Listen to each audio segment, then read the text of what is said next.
Hello बच्चों, I am Saurabh sir, mathematics faculty CSP. आज हम लोग एक बहुत बढ़िया चीज डिस्कशन करेंगे।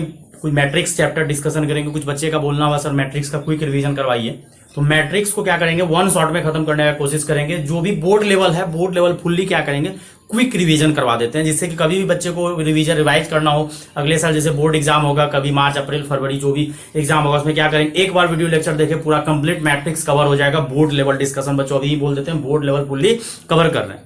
और जो भी बच्चे चैनल को लाइक सब्सक्राइब नहीं किए, जरूर लाइक सब्सक्राइब कीजिए। और ये वन शॉर्ट वीडियो मैट्रिक्स का बहुत यूजफुल होगा आप लोग के लिए बच्चों, बढ़िया से देखना। सबसे पहले मैट्रिक्स तो ये मैट्रिक्स चैप्टर का सबसे पहला चीज अगर आप लोगों को सीखना है कि मैट्रिक्स इज अरेंजमेंट। हम एक लैंग्वेज में लिख देते हैं कि ये जो है आपका ये अरेंजमेंट है। मैट्रिक्स का मतलब अरेंजमेंट, उतना कुछ भी दिमाग नहीं लगाना है कि मैट्रिक्स का मतलब क्या हो जाएगा बच्चों, अरेंजमेंट। अब अरेंजमेंट होता है, ये एक सजावट होता है। जैसे अब देखिए यहाँ पे इसका रूल होता है कि यहां से एक ए बराबर हम लोग मैट्रिक्स लेंगे, क्या बच्चों, ए आई जे और एम बाय एन। बोलेगा सर एम बाय एन क्या है, एम बाय एन का मतलब होता है ऑर्डर। ऑर्डर है आपका कितना, एम बाय एन। और पहले वाले को बोला जाता है रो और दूसरे वाले को कॉलम बोला जाता है।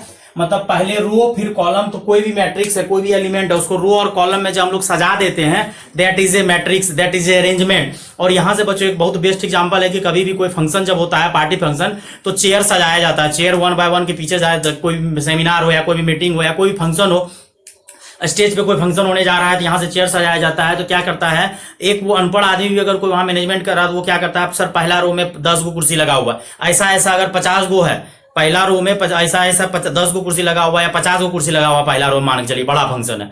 और ऐसा ऐसा अगर आपको 100 रो है तो सीधा 500 को या 50 चेयर, जितना भी चेयर उसको 100 से मल्टीप्लाई कर दीजिए, तुरंत खत्म हो जाएगा।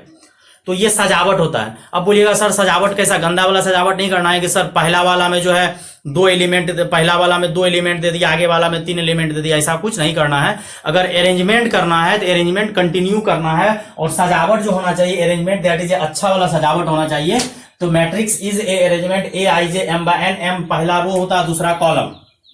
इसको अगर आप ढंग से खोलना चाहिएगा तो A11, A12, A13, बहुत बच्चा सब इसको बोल देता है सर 11, 12, 13 नहीं बोलना है। 11 का मतलब होता है first row first column, first row second column, first row third column, first row nth column. फिर हम लोग दूसरा रो जाते हैं, दूसरा row first second row first column, second row second column, second row third column, second row n column, dash dash. इसी तरह से हम लोग चल जाते हैं कहां पे, m रो। टोटल रो कितना है, m रो।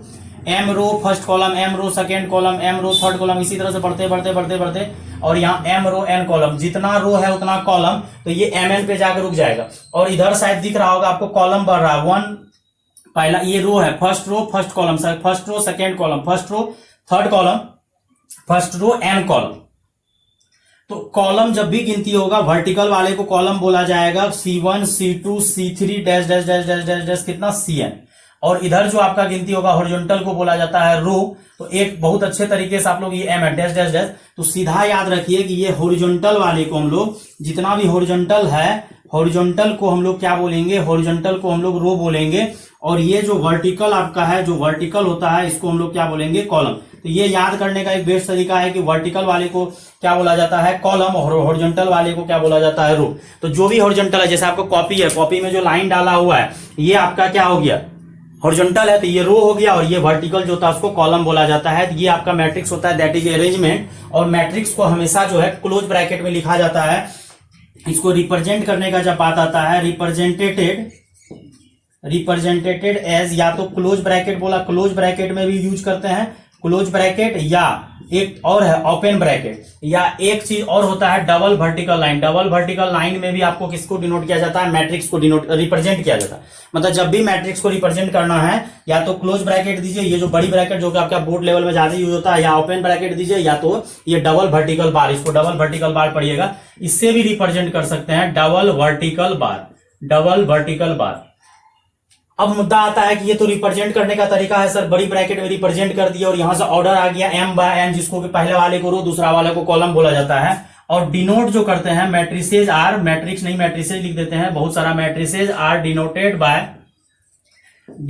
Bye capital letter. मैट्रिक्स को जब भी डिनोट करेंगे कैपिटल लेटर से डिनोट करेंगे, जैसे A B C dash dash dash X Y Z, समझ लो बात। जब भी मैट्रिक्स को डिनोट करेंगे, रिप्रेजेंट तो रिप्रेजेंट है, दर्शाना है, क्लोज ब्रैकेट ओपन ब्रैकेट, इसको अगर किसी को पढ़ने नहीं आता बच्चों तो पढ़ लो, ओपन ब्रैकेट बोला जाता है, और इसको जिसको बच्चा लोग बड़की छोटकी ब्रैकेट बोलते रहता है, इसको क्लोज ब्रैकेट, इसको ओपन ब्रैकेट, ये डबल वर्टिकल बार। और matrices are denoted by capital letter A B C X Y Z, जो भी capital, and its element denoted by small letter. इसके एलिमेंट को हमेशा स्मॉल लेटर से डिनोट करेंगे, जैसे for example A B C dash dash dash, small X, small Y, small Z. तो element को हमेशा स्मॉल लेटर से और मैट्रिक्स को हमेशा कैपिटल लेटर से। जब भी कैपिटल लेटर आएगा समझ जाइए वो मैट्रिक्स दिया हुआ है अपना बोर्ड में 12th में। और रिप्रेजेंट करने सीख गए और ऑर्डर भी सीख गए। और टोटल एलिमेंट, यहां से एक बार हम फिर से लिख देते हैं, ऑर्डर ऑफ मैट्रिक्स अभी पढ़े थे, क्या होता है m बाय n। वो m बाय n का मतलब पहले नंबर ऑफ रो लिखना है, नंबर ऑफ रो और number of column, number of row और नंबर ऑफ कॉलम आप लिख दिए, इसका मतलब आप समझ जाइए कि ऑर्डर दिया हुआ है, पहले रो है। जैसे आपको बोलेंगे 2/3 मैट्रिक्स ऑर्डर है, तो 2/3 का मतलब आप समझ जाइए कि रो आपको 2 है और कॉलम कितना है, 3 है। और यहीं से अगर टोटल एलिमेंट का अगर बात किया जाए बच्चों, तो टोटल एलिमेंट्स का भी बात किए थे। जैसे देखो 1 1 1 2 1 3 जा रहा है, ऐसे करते करते लास्ट में देख रहा है ये mn पे रुक गया, तो टोटल एलिमेंट्स कितना हो जाएगा mn। और शायद आप लोग को बोले थे कि जैसे एग्जांपल के तौर पे देखिए, एक एग्जांपल देखिए, a बराबर हम दे रहे हैं matrix a b c x y z। तो कुछ बच्चा पता है घबरा के इसका ऑर्डर बोल देता है 3/2, तुरंत बोल देता है 3/2, जो कि गलत है।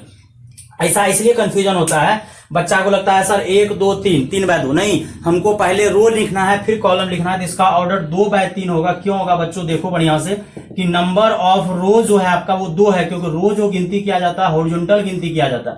और बच्चा लोग हड़बड़ा के क्या सोचता है, ये सब गलती हम स्टूडेंट टाइम में हो जाता था, हम लोग से कभी कभी मिस हो जाता था कि ये 1 रो 2 रो 3 रो नहीं, ये कॉलम है बेटा, इसको रो कभी नहीं गिनता। कॉलम 1 कॉलम 2 कॉलम 3 ये आपका कॉलम है। और नंबर ऑफ कॉलम का जब बात किया जाए तो नंबर ऑफ कॉलम 3 है। तो ऑर्डर का जब बात किया जाए तो ऑर्डर 2/3 लिखेंगे, लेकिन घबरा के बच्चा लोग 3/2 बोल देता है, सर 1 2 3 3 गुना 2 नहीं।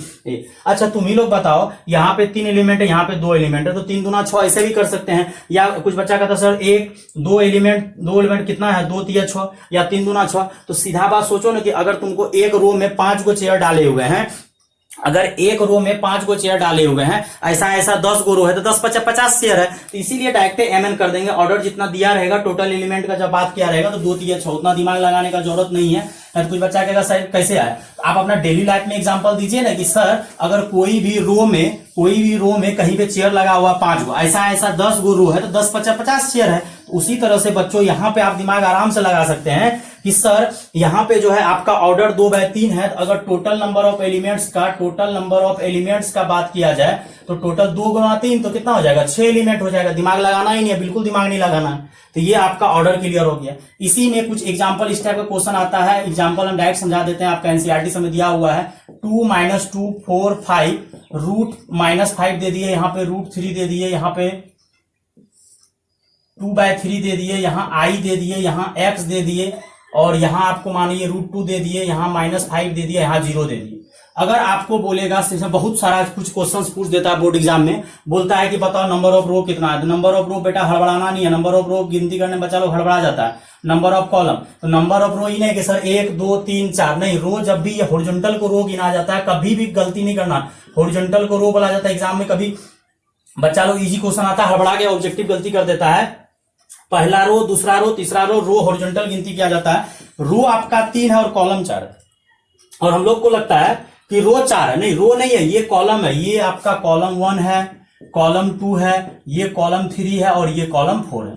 फिर इसी में बोलेगा ऑर्डर, तो जब तक आपको रो और कॉलम नहीं पता चलेगा तब तक ऑर्डर नहीं बता सकते हैं। पहले रो लिखा जाता है फिर कॉलम लिखा जाता है, नहीं दिक्कत होता सीधा लिख दीजिए रो बाय कॉलम। और इसको जो है पढ़ने में कोई बच्चा गलती नहीं करना, इसको m गुना n नहीं पढ़ना, इसको पढ़ना m बाय n।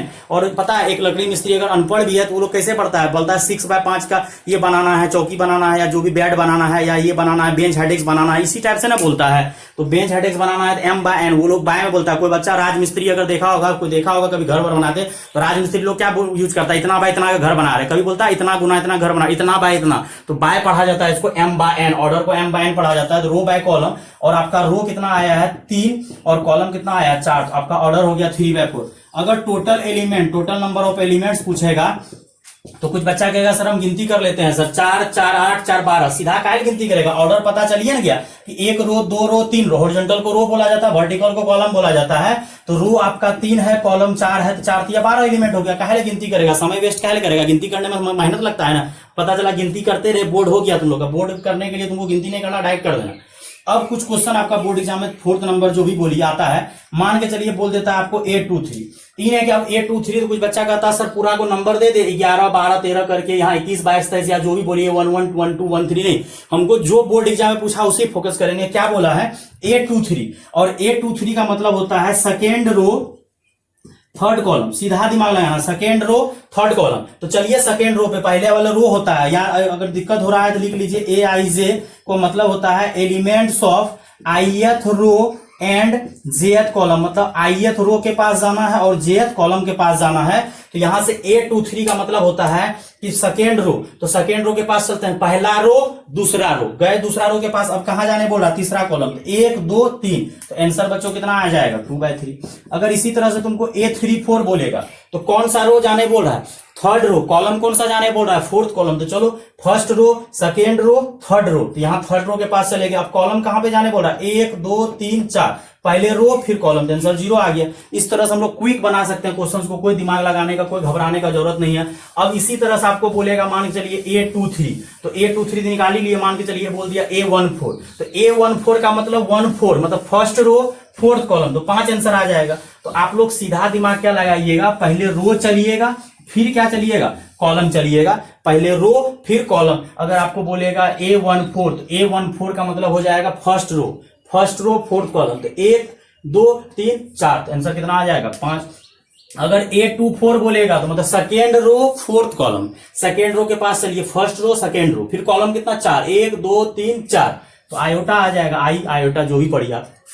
अब बच्चों यहां से एक थोड़ा सा टेक्निकली क्वेश्चन देते हैं, A 4 3 कौन सा रो बोल रहा है, 4th रो और थर्ड कॉलम। कुछ बच्चा घबरा के बोलता है आंसर 0 है, क्यों, देखो बताते हैं। बोलता है सर 1 रो 2 रो 3 रो 4 रो है ही नहीं, 4 रो नहीं है तो आंसर 0 बोल देता है। आंसर 0 नहीं होगा, 0 का मतलब तुम आंसर बोल रहे हो, 0 इज ए नंबर, 0 का मतलब तुम आंसर बोल रहे हो। इसका आंसर जो आएगा बेटा, इसका आंसर आएगा 5, मतलब हाँ ही नहीं, नील है। अगर तुमको A 5 4 बोलेगा तो नील है, क्यों, क्योंकि 5वां रो अवेलेबल नहीं है, टोटल रो तुम्हारे पास 3 ही है। अगर रो रहेगा तब ना, तो कुछ बच्चा बोलता है कि सर आंसर 4 बोल दीजिए, नहीं क्यों, क्योंकि 0 बोल दीजिए, क्योंकि 0 हो गया, कुछ नहीं है तो 0, कुछ नहीं है 0 का नहीं होता, कुछ नहीं है मतलब 5। अगर 0 बोल रहे तो आप आंसर बोल रहे हैं, तो A 4 3 है तो आंसर 5 बोलेंगे, A 5 4 मतलब 5वां रो चौथा कॉलम ये अवेलेबल नहीं है तो 5 आंसर बोलेंगे। तो ये आपका कवर हो गया।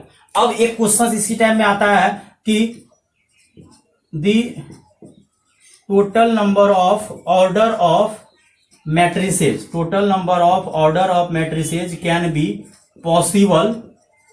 पॉसिबल यूजिंग, पहला एक क्वेश्चन देते हैं जैसे 16 एलिमेंट बोल रहा है कि टोटल एलिमेंट 16, इससे नंबर ऑफ ऑर्डर कितना पॉसिबल हो रहा है, ढंग से देखो, नंबर ऑफ ऑर्डर, तो 16 को क्या करो, टुकड़ा करो, मतलब कितना में तुम बैठा सकता है। तो इसका टुकड़ा होगा बेटा 16 गुना 1, 1 इंटू 16, 16 इंटू 1, 2 8 इंटू 2, 2 इंटू 8, और होगा एक 4 गुना 4 और एक फिर से 4 गुना 4 पलटी। लेकिन ये पलटी नहीं करना है, क्यों, क्योंकि देखो ऊपर वाले का मीनिंग अलग है।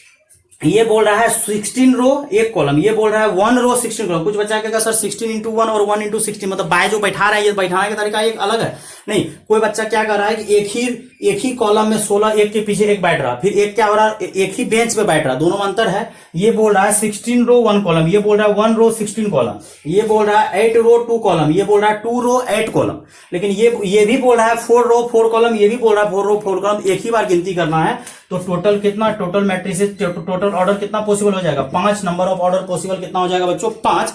अब इसी तरह से क्या करते हैं, मानो 16 तो दे ही दिए, अब मानो 24 दे दिए। अब 24 अगर दे दिए तो 24 को भी वही करना है, तुमको टुकड़ा करना है कि कितना टुकड़ा हो सकता है। तो सबसे पहला टुकड़ा होगा 24 इंटू 1, फिर होगा 1 इंटू 24। तो बारी से करते जाना है। दूसरा क्वेश्चन दे रहे हैं तुमको 24 एलिमेंट, अगर 24 एलिमेंट दिया हुआ है तो total number of order of matrices कितना पॉसिबल होगा। ऑर्डर पूछ रहे हैं, मैट्रिसेस नहीं, टोटल नंबर ऑफ ऑर्डर पूछ रहे हैं। ऑर्डर में क्या करेंगे, 24 इंटू 1, 1 इंटू 24, 12 इंटू 2, 2 इंटू 12, फिर यहां पे आ जाएगा कितना, 8 इंटू 3, 3 इंटू 8, और उसके बाद और कुछ हो जाएगा 6 इंटू 4, 4 इंटू 6। मतलब टोटल अगर ऑर्डर पॉसिबल होगा टोटल 8। लेकिन इसका एक तो मेरे पास बेस्ट तरीका है, अल्टरनेट तरीका बाय सौरभ सर लिख सकता है, अल्टरनेट बाय सर, बहुत लाजवाब तरीका है कि 24 को तोड़ो। 24 को अगर तोड़ेगा तो 8 गुना 3 टूटेगा, और 8 को क्या लिखेगा 2 इंटू 3, 2 पे पावर 3। मतलब ये तोड़ना जब भी है तो प्राइम नंबर में तोड़ना, जब भी फैक्टर होता है तो प्राइम नंबर में फैक्टर होता है।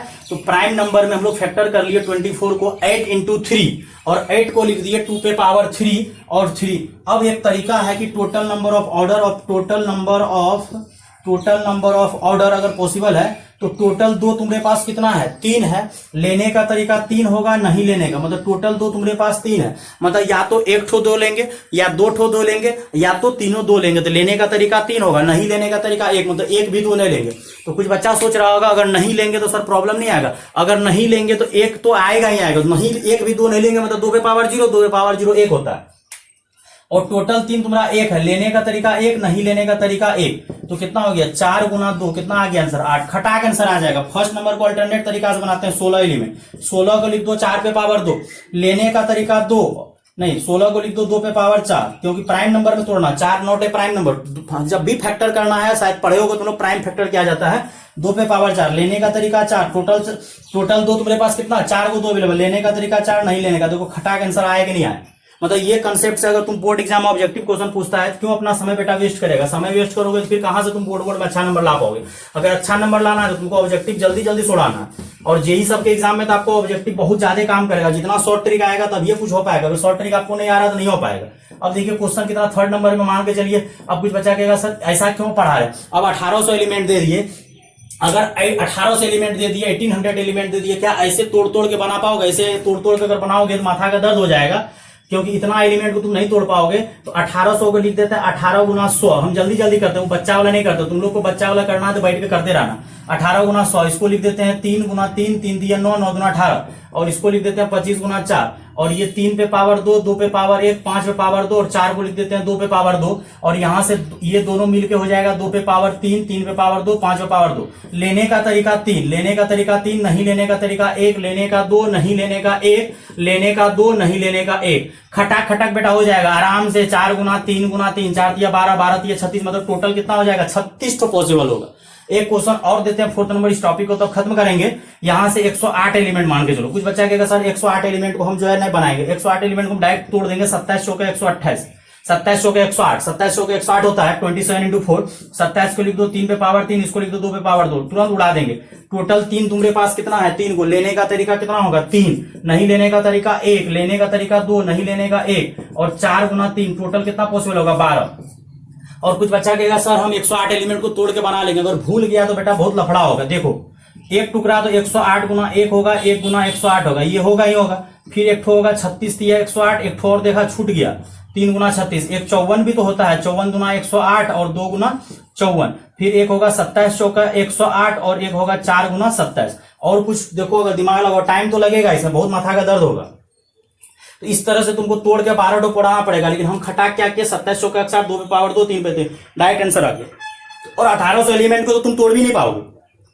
तो अगर तुम्हारा बोर्ड एग्जाम में वैसे छोटा छोटा क्वेश्चन आएगा, यही 24 एलिमेंट 16 एलिमेंट तो याद रखना है। और बाकी बात ये क्या करना है, प्राइम फैक्टर तोड़ देना है पावर में। लेने या लेने परमुटेशन लगता है इसमें, नंबर ऑफ इंटीजर। और एक क्वेश्चन 16 वाला जो करवाया उसमें 4 को उल्टा नहीं लिखना। और देखो ऐसा नहीं है कि ये तरीका जो है मेरा काम नहीं करता, ये तरीका जहां भी बोलोगे वहां पे काम करेगा। ऐसा नहीं है नहीं काम करेगा, बहुत अच्छे तरीके से काम करेगा। जैसे एक एग्जांपल देखो, तुमको दे दिए 25 एलिमेंट, 25 का मतलब 5 पे पावर 2, 25 का मतलब कितना 5 पे पावर 2, और इसको तोड़ेगा तो कितना हो जाएगा, मतलब लेने या नहीं लेने का 1, नहीं लेने का 2, मतलब टोटल मैट्रिक्स कितना पॉसिबल होगा, टोटल ऑर्डर कितना पॉसिबल होगा, 3 ऑर्डर पॉसिबल होगा। अगर इसको तुम बनाना चाह रहा है तो कितना तोड़ेगा 25 गुना 1, 1 गुना 25, और एक तोड़ेगा 5 गुना 5, और 5 गुना 5 को बोले 2 बार नहीं लिखने के लिए। क्यों? क्योंकि 25 गुना 1 का मतलब होता है कि टोटल रो 25 है, कॉलम 1 है, 1 रो 25 कॉलम। लेकिन 5 गुना 5 इसका भी मतलब वही होता है 5 रो 5 कॉलम, इसका भी मतलब होता है 5 रो 5 कॉलम। हम लोग 2 बार गिनती नहीं करेंगे। देखो यहां से भी 3 ऑर्डर पॉसिबल आया कि नहीं आया, तो ऐसा नहीं है वो कंसेप्ट काम नहीं करेगा। जैसे एक प्राइम नंबर दे देते हैं 13 एलिमेंट, जो कि आपके एनसीईआरटी में दिया हुआ, 13 का टुकड़ा होगा ही नहीं, एक ही हो सकता है 1 इंटू 30, या तो सब एक ही पेज बैठ जाए, या तो हॉरिजॉन्टल बैठ जाए, या तो वर्टिकल बैठ जाए, तो टोटल 2 आंसर होगा। और प्राइम का फैक्टर नहीं होता है तो इसको क्या करेंगे, लेने का तरीका 1, नहीं लेने का 1, दो को खटा के आंसर आ रहा है कि नहीं आ रहा। आपका एनसीईआरटी में ही 5 एलिमेंट दिया हुआ, तो 5 पावर 1, लेने का 1, नहीं लेने का 1, तो कितना हो जाएगा 2 मैट्रिक्स, या तो तोड़ दो 5 गुना 1, 1 गुना 5, कोई प्राइम नंबर फिर दोबारा टूटेगा भी नहीं। तो इस टाइप से अगर ऑर्डर पूछेगा तो तुरंत तुरंत बना देंगे। लेकिन इससे भी अच्छा है कि एनसीईआरटी में एक बहुत बढ़िया क्वेश्चन दिया हुआ है। क्या क्वेश्चन दिया हुआ है? बोल रहा है कि 3/3 का मैट्रिक्स बनाना है। ये तो आप ऑर्डर बना रहे थे, वहां बोला गया है कि 3/3 को आपको मैट्रिक्स बनाना है। 3/3 का कैसे बनाना है? अब देखो बच्चों, एक क्वेश्चन जो 5 स्टार है, दी total number of matrices, not order, matrices, the total can be possible using, can be the total number of matrices of order भी लिख देते हैं बेटा, ऑर्डर कितना 3, तो order 3 can be possible using entry लिखा हुआ है सर, एंट्री 0 या 1, मतलब या तो 0 है या तो 1 है। अब देखो बेटा 3/3 का अगर तुमको मैट्रिक्स बनाना है तो 3/3 का पहले मैट्रिक्स का स्ट्रक्चर क्रिएट कर लो। 1 2 3 1 2 3 1 2 3, ये 3/3 का हो गया।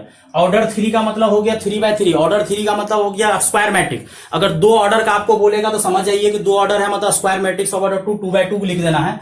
अब देखो तुम्हारे पास एंट्री कितना है, 0 या 1, या तो 0 भरो या तो 1 भरो, मतलब ईच प्लेस ऑक्यूपाई बाय कितना तरीका, 2 वे, मतलब हर प्लेस को कितना तरीका से भर सकते हो, या तो 0 भरोगे यहाँ पे, या तो 0 भरोगे या तो 1 भरोगे। कुछ बच्चा सोचेगा सर एक तरीका या दो तरीका, दो तरीका, या तो 0, देखो मीनिंग समझो, परमुटेशन लग रहा, या तो 2 भरेंगे या तो 0 भरेंगे या तो 1 भरेंगे। अगर 0 भर दिए तो 1 नहीं भरेंगे, अगर 1 भर दिए तो 0 नहीं भरेंगे। और 2 तरीका हो गया, मतलब जितना एंट्री होगा उतना तरीका होगा। फिर अगला बात ये समझो कि सब 0 और 1 को दोनों को भर दे एक के साथ, नहीं, 0 और 1 दोनों को एक साथ नहीं भर सकते, एक ही नंबर भरना। तो एक प्लेस को भरने का तरीका कितना है, 2। और तुमको टोटल अगर मैट्रिसेज का बात किया जाए तो एक प्लेस को 2 तरीका, फिर दूसरा प्लेस को भी कितना, 2 तरीका। इसी तरह से टोटल प्लेस कितना है, 2 पे पावर 9, मतलब टोटल प्लेस गिनती कर लो और एंट्री गिनती कर लो। पहला प्लेस को 2 तरीका, दूसरा को भी 2, तीसरा को भी 2, चौथा को भी 2, डैश डैश 2 गुना 2 गुना 2, 2 पे पावर 9, जिसका आंसर आप लोग बच्चा लोग याद करके चल जाता बोर्ड एग्जाम में। लेकिन हम बोल रहे हैं कि याद करने का जरूरत नहीं, इस टाइप का क्वेश्चन सब अगर देंगे तो तुरंत उड़ा के रख देंगे। ये तो एनसीईआरटी में आपका दिया हुआ है। अगर सेम इसी टाइप का क्वेश्चन आपको बनाने बोलेंगे कोई दिक्कत, आप पहले प्लेस गिनती कर लीजिए, एंट्री गिनती कर लीजिए, और एंट्री जितना दिया हुआ है हर प्लेस को भरने का तरीका उतना ही होगा।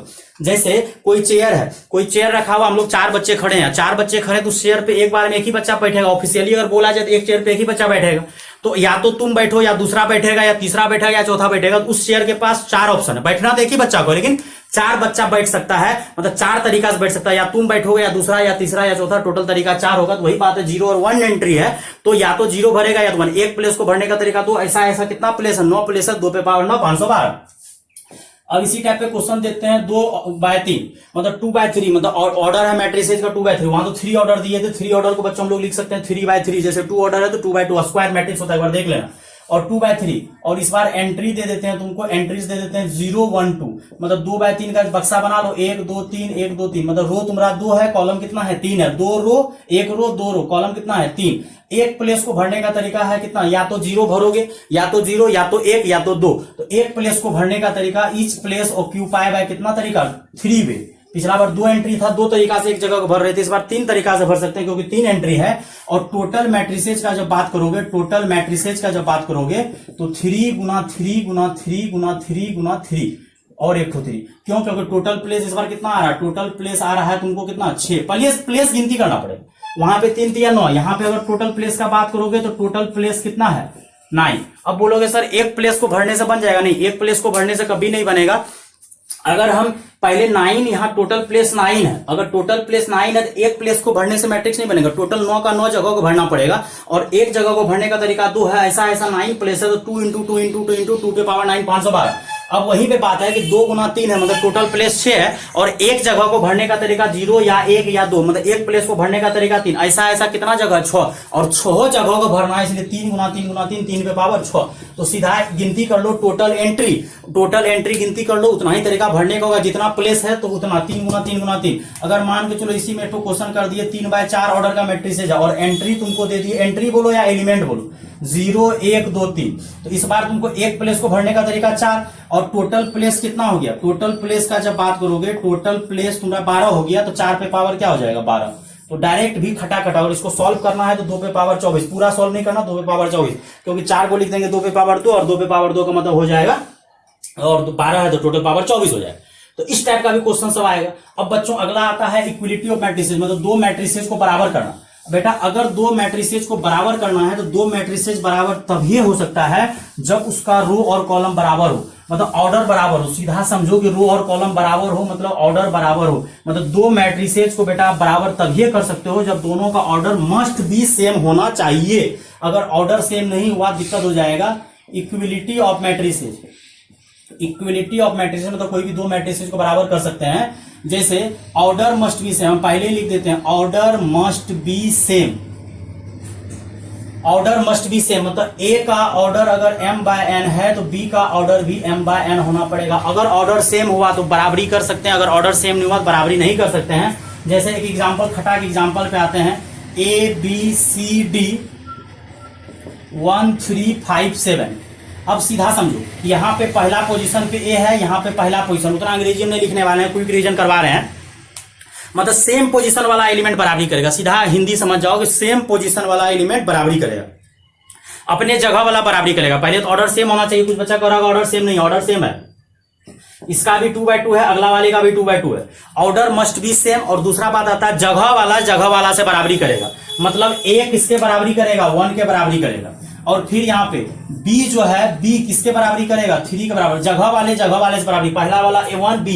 अब देखो ये सी को ट्रायंगल बना देते हैं। सी किसके बराबर होगा, 5 के बराबर, क्योंकि ट्रायंगल के बराबर होगा, ठीक। और ये लास्ट में डी किसके बराबर होगा, 7 के बराबर। मतलब सीधा याद कर लीजिए, सेम पोजीशन वाला एलिमेंट सेम पोजीशन वाले एलिमेंट के बराबरी करेगा, अदरवाइज बराबरी का कोई जुगाड़ नहीं है। इसी में एक आपका एनसीईआरटी में 5 स्टार क्वेश्चन मान के चलिए इसको आप, 2x + 1 y + 8 और यहां दे देते हैं y + 7 और यहां दे देते हैं 2x + 3 और यहां पे बच्चों लिख देते हैं हम 2 लिख देते हैं और यहां लिख देते हैं हम यहां आपको लिख देते हैं 1 और यहां लिख देते हैं 0, यहां लिख देते हैं 4। अब देखो बेटा बोल रहा है कि find x and y। If इतना बराबर इतना बोला, then find x and y। अगर ऐसा है तो आपको देन फाइंड करने बोल रहा x एंड y, तो हम लोग क्या करेंगे, 2x + 1 को ये वाला जगह को इस वाले जगह के बराबरी करेंगे। तो 2x + 1 को 2 के बराबर करेंगे तो 2x बराबर हो जाएगा 2 - 1 और 2 में से 1 गया 1/2। अब सबको बराबरी करेंगे, ऐसा नहीं एंड लगाओ, मतलब एक जगह को बराबरी नहीं करना, सबको बराबरी करना। अगर वो मैट्रिक्स बराबर है, each and every element of same position वाला जो है, ईच एंड एवरी एलिमेंट बराबर होना चाहिए, same position corresponding elements are equal. अगर अंग्रेजी लिखना है लिख सकता है तुमको, कॉरेस्पॉन्डिंग का मतलब है होता है same position, corresponding elements are equal, मतलब इक्वल करना है किसको, कॉरेस्पॉन्डिंग। इसी को हम सीधा उतना अंग्रेजी नहीं बोलते सीधा सेम पोजीशन, मतलब सेम पोजीशन वाले एलिमेंट क्या करेगा, बराबरी करेगा। सेम पोजीशन वाला एलिमेंट बराबरी करेगा अपनी जगह वाला अपनी जगह वाले से। अब क्या करो, ये y + 8 को y + 8 है तो y + 8 को हम ब्रैकेट डाल देते हैं, ये वाला y + 8 को किसके बराबर करेगा, 1 के। तो यहां से y बराबर हो जाएगा -7 बच्चों। क्यों होगा -7, ये आपको भली भांति आया। ये 8 उधर जाएगा तो 1 में से 8 गया -7। अब ये वाला जो है, ये वाला आपका y + 7 को किसके बराबर करिएगा, 0 के बराबर करिएगा, क्योंकि यहाँ पे 0 है। और यहां से y बराबर कितना हो जाएगा, -7 हो जाएगा बच्चों।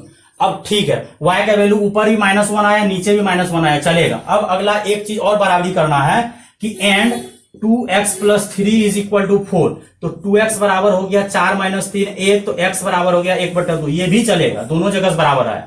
अब बोलेगा सर क्या चलेगा ऊपर में तो x और y का वैल्यू आ गया। नहीं, x और y का वैल्यू डायरेक्ट नहीं बोलना, जब तक पूरा क्वेश्चन को तुम नहीं देख लोगे। तो यहां से भी x का वैल्यू 1/2 आया, यहां भी आया, यहां भी y, यहां भी आया। देयरफॉर अब जाके बोलेंगे कि x का वैल्यू 1/2 और y का वैल्यू -7। ये चलने लायक है क्वेश्चन। लेकिन अगला क्वेश्चन जब डिट्टो एनसीईआरटी का छापेंगे इस टाइप का, सेम इसी क्वेश्चन को 5 स्टार आने दो बच्चों, उसको लिख लेना ढंग से जल्दी। इसको सेम क्वेश्चन को चेंज कर रहे, देखो कैसे एनसीईआरटी का ही याद करके हम बोल रहे हैं, उस टाइप से एग्जैक्ट याद नहीं है हमको। If 2x + 3 y + 1 y plus कुछ लिख देते हैं, मानो 2 लिख देते हैं, यहाँ पे 2x + 4 और यहाँ लिख देते हैं 0, यहाँ लिख देते हैं 7, यहाँ लिख देते हैं आपको 8, यहाँ लिख देते हैं -1।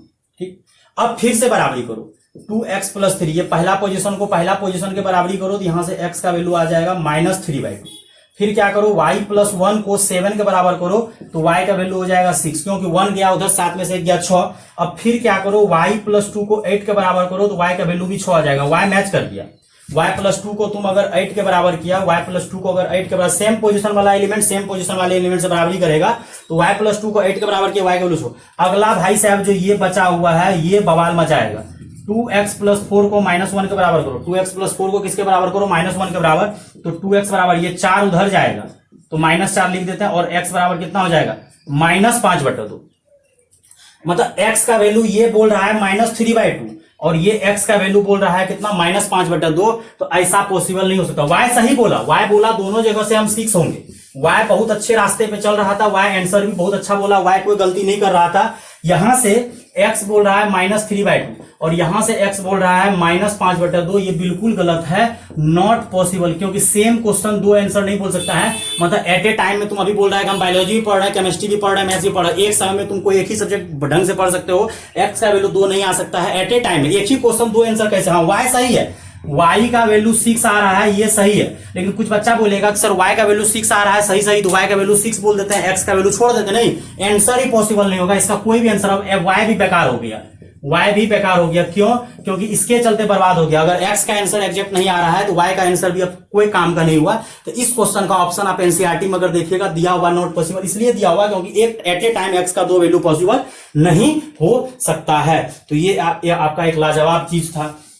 अब इसी में एक चीज और हम पढ़ा देते हैं, total number of square matrix में तो एलिमेंट आपको पता चल ही जाएगा, उसका थोड़ा टाइप में थोड़ा सा कवर कर देते हैं। टोटल नंबर ऑफ जीरो, बहुत मजा आएगा टोटल नंबर ऑफ जीरो निकालने का, शॉर्ट ट्रिक फॉर्मूला बता देते हैं। बाकी बात जिसको दिक्कत होगा लाइव क्लास में क्लियर कर देंगे, पहले भी क्लास में हम पूरा करवा चुके हैं, उतना ज्यादा नहीं पढ़ेंगे। स्क्वायर मैट्रिक्स, स्क्वायर मैट्रिक्स का मतलब होता है कि AIJ और इसका ऑर्डर होता है n/n, मतलब ऑर्डर हमेशा कितना होना चाहिए, 2/2, 3/3, 4/4 डैश डैश। ऑर्डर मतलब जब भी होना चाहिए रो और कॉलम बराबर होना चाहिए। तो एक बोर्ड एग्जाम में आपका जो है फेवरेट क्वेश्चन आता है, इन ए स्क्वायर मैट्रिक्स जो होता है उतना हमने लिखेंगे number of row is equal to number of column, मतलब नंबर ऑफ रो जो है कॉलम एक आपका ऑप्शन दिया रहता है m बराबर, यही टिक मार का कि स्क्वायर मैट्रिक्स है। तो अगर उसका स्क्वायर मैट्रिक्स है तो उसका रो और कॉलम क्या होगा, बराबर होगा। रो और कॉलम बराबर होगा बच्चों, इसको क्लियर कर लो, रो और कॉलम बराबर होगा। ये एक ऑब्जेक्टिव आपका रेडी हो गया। इसी में आपको आता है डायगोनल मैट्रिक्स। डायगोनल मैट्रिक्स का मतलब क्या होता है बेटा, डायगोनल मैट्रिक्स, डायगोनल मैट्रिक्स का मतलब होता है कि डायगोनल को छोड़ के बाकी बात सब जीरो हो। मतलब डायगोनल मैट्रिक्स का मतलब ये होता है D1 0 0 0 0 D2 dash dash dash 0 0 D3 dash dash dash 0 0 DN। मतलब ये डायगोनल को छोड़ के बाकी बात सब क्या होना चाहिए, zero. That is A diagonal matrix. और डायगोनल किस मैट्रिक्स में पॉसिबल होता है, स्क्वायर मैट्रिक्स में। रेक्टेंगल में डायगोनल पॉसिबल नहीं होता, स्क्वायर मैट्रिक्स में डायगोनल स्केलर ये पॉसिबल होता है। तो डायगोनल को छोड़ के बाकी बात सब जीरो होना चाहिए। तो इसमें हम एक फॉर्मूला लिखा देते हैं, total number of zero, total number of zero, total minimum number of लिखो क्योंकि मिनिमम बोल रहे हैं, मिनिमम नंबर ऑफ जीरो। देखो n/n ऑर्डर का है तो सीधा बोलो n स्क्वायर, सीधा बोलो n स्क्वायर। अगर m/n का मैट्रिक्स रहता है तो उसमें टोटल एलिमेंट कितना होता है, m/n रहता है तो m गुना n होता है mn। तो n/n ऑर्डर का मैट्रिक्स है तो टोटल एलिमेंट कितना हो जाएगा, n स्क्वायर। सीधा बोल सकता है नहीं बोल सकता, उसमें से n घटा दो। क्यों n घटा है, क्योंकि अगर n/n का मैट्रिक्स है, सुनो बच्चों ढंग से, अगर n/n का मैट्रिक्स है n/n ऑर्डर का तो उसमें टोटल एलिमेंट n स्क्वायर होगा। और उसमें से क्या करो, डायगोनल एलिमेंट जो n डायगोनल एलिमेंट है वो घटा दो क्योंकि उसको जीरो होने नहीं देंगे। जैसे कि एग्जांपल देखो, a बराबर 2/2 का लेते हैं डायगोनल, a 0 0 भी तो 2/2 है। तो टोटल एलिमेंट्स का जो बात करोगे तो टोटल एलिमेंट्स कितना हो जाएगा, 2 गुना 2 जिसको हम लिखे 2 स्क्वायर। अब टोटल जीरो, टोटल मिनिमम ही जीरो बोलो, total minimum number of zero छोड़ दो, minimum number of zero, minimum number of zero. तो 2 स्क्वायर में से 2 घटा दो। क्यों, क्योंकि यहां छोड़ दो, मिनिमम ही लिख देते हैं direct, minimum number of zero. Total minimum क्या होता है, एक ही वर्ड लिखना, मिनिमम नंबर ऑफ जीरो। तो 2 स्क्वायर, तो 2 स्क्वायर, लेकिन उसमें से इस 2 आदमी को बचा के रखना है क्योंकि ये डायगोनल तब ये कहलाएगा जो डायगोनल एलिमेंट को छोड़ के बाकी बात और को जीरो करना। अगर आपका 3/3 का है, देखिए a 0 0 0 b 0 0 0 c, तो सीधा देखिए 3/3 का है तो टोटल एलिमेंट कितना हो जाएगा, 3 गुना 3 3 3 9, उसमें से 3 एलिमेंट घटा दो क्योंकि ये डायगोनल के लिए डायगोनल को छोड़ के बाकी बात सब जीरो होता है। तो 3 3 9 -3 कितना हो जाएगा 6। तो इस फॉर्मूला का आप 5 स्टार याद कर सकते हैं। अगर बोर्ड एग्जाम ऑब्जेक्टिव क्वेश्चन आएगा minimum number of zero in A diagonal matrix, minimum number of zero in diagonal matrix, तो याद रखना बहुत आसान है बच्चों। जितना ऑर्डर का n/n ऑर्डर का है तो n स्क्वायर, उसमें से n एलिमेंट घटा दो क्योंकि उस n एलिमेंट को बचाना है, तब ना वो डायगोनल होगा। डायगोनल का रूल होता है कि डायगोनल को छोड़ के बाकी बात सब क्या होना चाहिए बच्चों, जीरो होना चाहिए। तो ये भी आपका बहुत लाजवाब तरीका है बच्चों। अब यहां से हम लोग ये डायगोनल का भी कुछ कंसेप्ट बता दिए। और डायगोनल में टोटल 0 बता दिए कितना होता है। और आइडेंटिटी मैट्रिक्स का मतलब बच्चों का एनसीईआरटी ढंग से देख लेना रिवीजन के लिए कि आइडेंटिटी मैट्रिक्स का मतलब होता है कि आई और आई का मतलब होता है कि बच्चों किसको छोड़ के, आई का मतलब होता है कि 1 1 1 होना चाहिए। और आइडेंटिटी का एक नाम और होता है आइडेंटिटी यूनिट, इकाई मैट्रिक्स। इकाई मैट्रिक्स हिंदी अगर जिसको जानना है इकाई मैट्रिक्स, तो यूनिट मैट्रिक्स का क्या कंसेप्ट होता है देखो बच्चों, लिखा देते ना तो फिर तुम लोग परेशान करोगे। Unit identity matrix.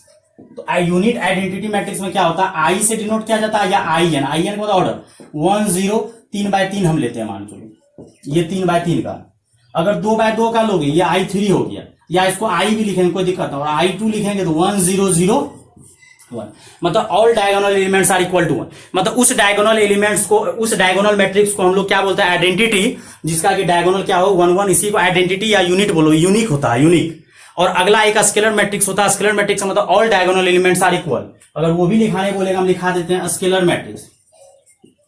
Scalar matrix का मतलब होता है कि जैसे लैम्डा 0 0 लैम्डा 0 0 लैम्डा, मतलब all diagonal elements are equal. Scalar matrix का मतलब होता है all diagonal elements are equal. और यहीं से बच्चा एक बात आता है कि पहले पढ़ते हैं हम लोग डायगोनल, क्या डायगोनल पढ़े, फिर डायगोनल में हम लोग स्केलर ऑल एलिमेंट्स इक्वल। और यहां से बात आता है कि आइडेंटिटी को हम लोग स्केलर बोल सकते हैं, हाँ आइडेंटिटी को स्केलर बोल सकते हैं क्योंकि वो भी 1 1 बराबर है। क्या स्केलर को डायगोनल बोल सकते हैं, हाँ बोल सकते हैं। और ये उल्टा नहीं चलेगा, मतलब डायगोनल को स्केलर नहीं बोल सकते, इधर से चलेगा, इधर से सही है, उल्टा नहीं चलना है। मतलब आइडेंटिटी को हम लोग स्केलर बोल सकते हैं क्योंकि आइडेंटिटी में तो 1 1 1 होता है, स्केलर का मतलब भी वो होता है ऑल एलिमेंट्स आर इक्वल। और डायगोनल बोल सकते हैं, लेकिन डायगोनल को स्केलर नहीं बोल सकते, वाइस वर्सा ट्रू नहीं है। तो ये आपका टाइप ऑफ मैट्रिसेस भी कवर कर दी। एक अपर ट्रायंगल लोअर ट्रायंगल भी रिवाइज करवा देते हैं अगर बोर्ड एग्जाम ऑब्जेक्टिव आ जाए। Upper triangle and lower triangle. Lower triangle matrix क्या होता है, अपर ट्रायंगल देखो A B C D E F और नीचे 0। देखो ये अपर ट्रायंगल बना कि नहीं बना, इसका नाम होगा अपर ट्रायंगल।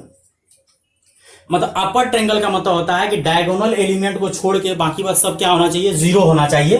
तो ये 3/3 का। अगर लोअर ट्रायंगल का बात करेगा बच्चों, दूसरा नाम दे देते हैं XYZ WTS और इधर 0 0 0। तो ये लोअर ट्रायंगल बन गया। तो इसमें देखो मिनिमम नंबर ऑफ 0 कितना होगा, मिनिमम नंबर ऑफ जीरोज कितना होगा, n² माइनस n/2। क्योंकि अभी थोड़ा देर पहले पढ़ा था कि डायगोनल मैट्रिक्स में टोटल 0 कितना होता है, n²। n मैट्रिक्स है तो n² और टोटल एलिमेंट होता है, उसमें से n घटा देते हैं तो टोटल। और इसमें जो है या तो ऊपर 0 होता है या तो नीचे 0 होता है, कोई एक ही पार्ट 0 होता है। तो 2 से हम लोग क्या कर दिए, डिवाइड।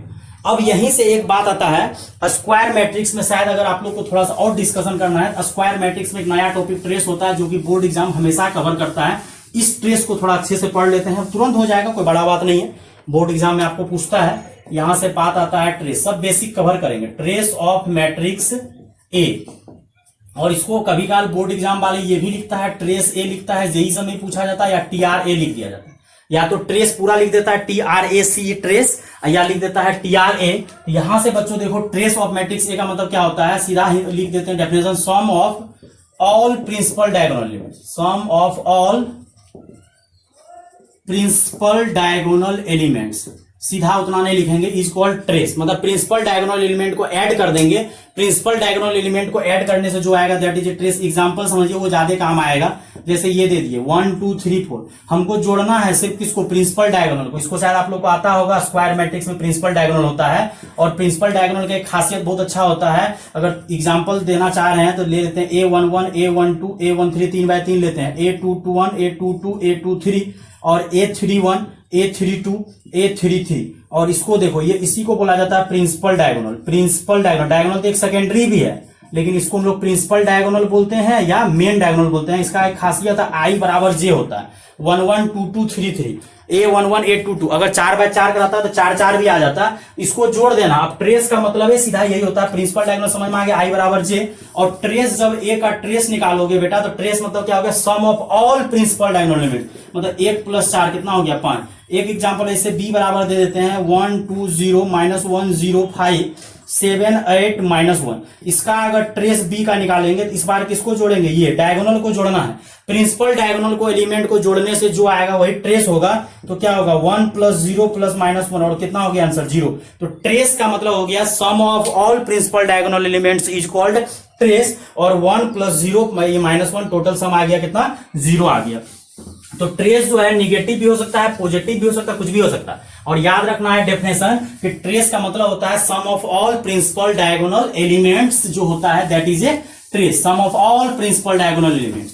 प्रिंसिपल डायगोनल एलिमेंट को जोड़ दीजिए, जो आंसर आएगा वही ट्रेस होगा। ट्रेस का एक वीडियो लेक्चर जो है डाला हुआ है 11-12 मिनट का वीडियो, बहुत अच्छा क्वेश्चन भी डाले, उसको देखना होगा, एक बार देख लीजिएगा, रिकॉल हो जाएगा बढ़िया से। और जो बच्चा सिर्फ बोर्ड कवर करना, टेंशन नहीं लेना है। तो ये आपका बेसिक चीज सब बहुत अच्छे तरीके से बच्चों कवर कर दिए हैं। अब यहां से आता है एडिशन एंड सब्ट्रैक्शन, बहुत आसान है।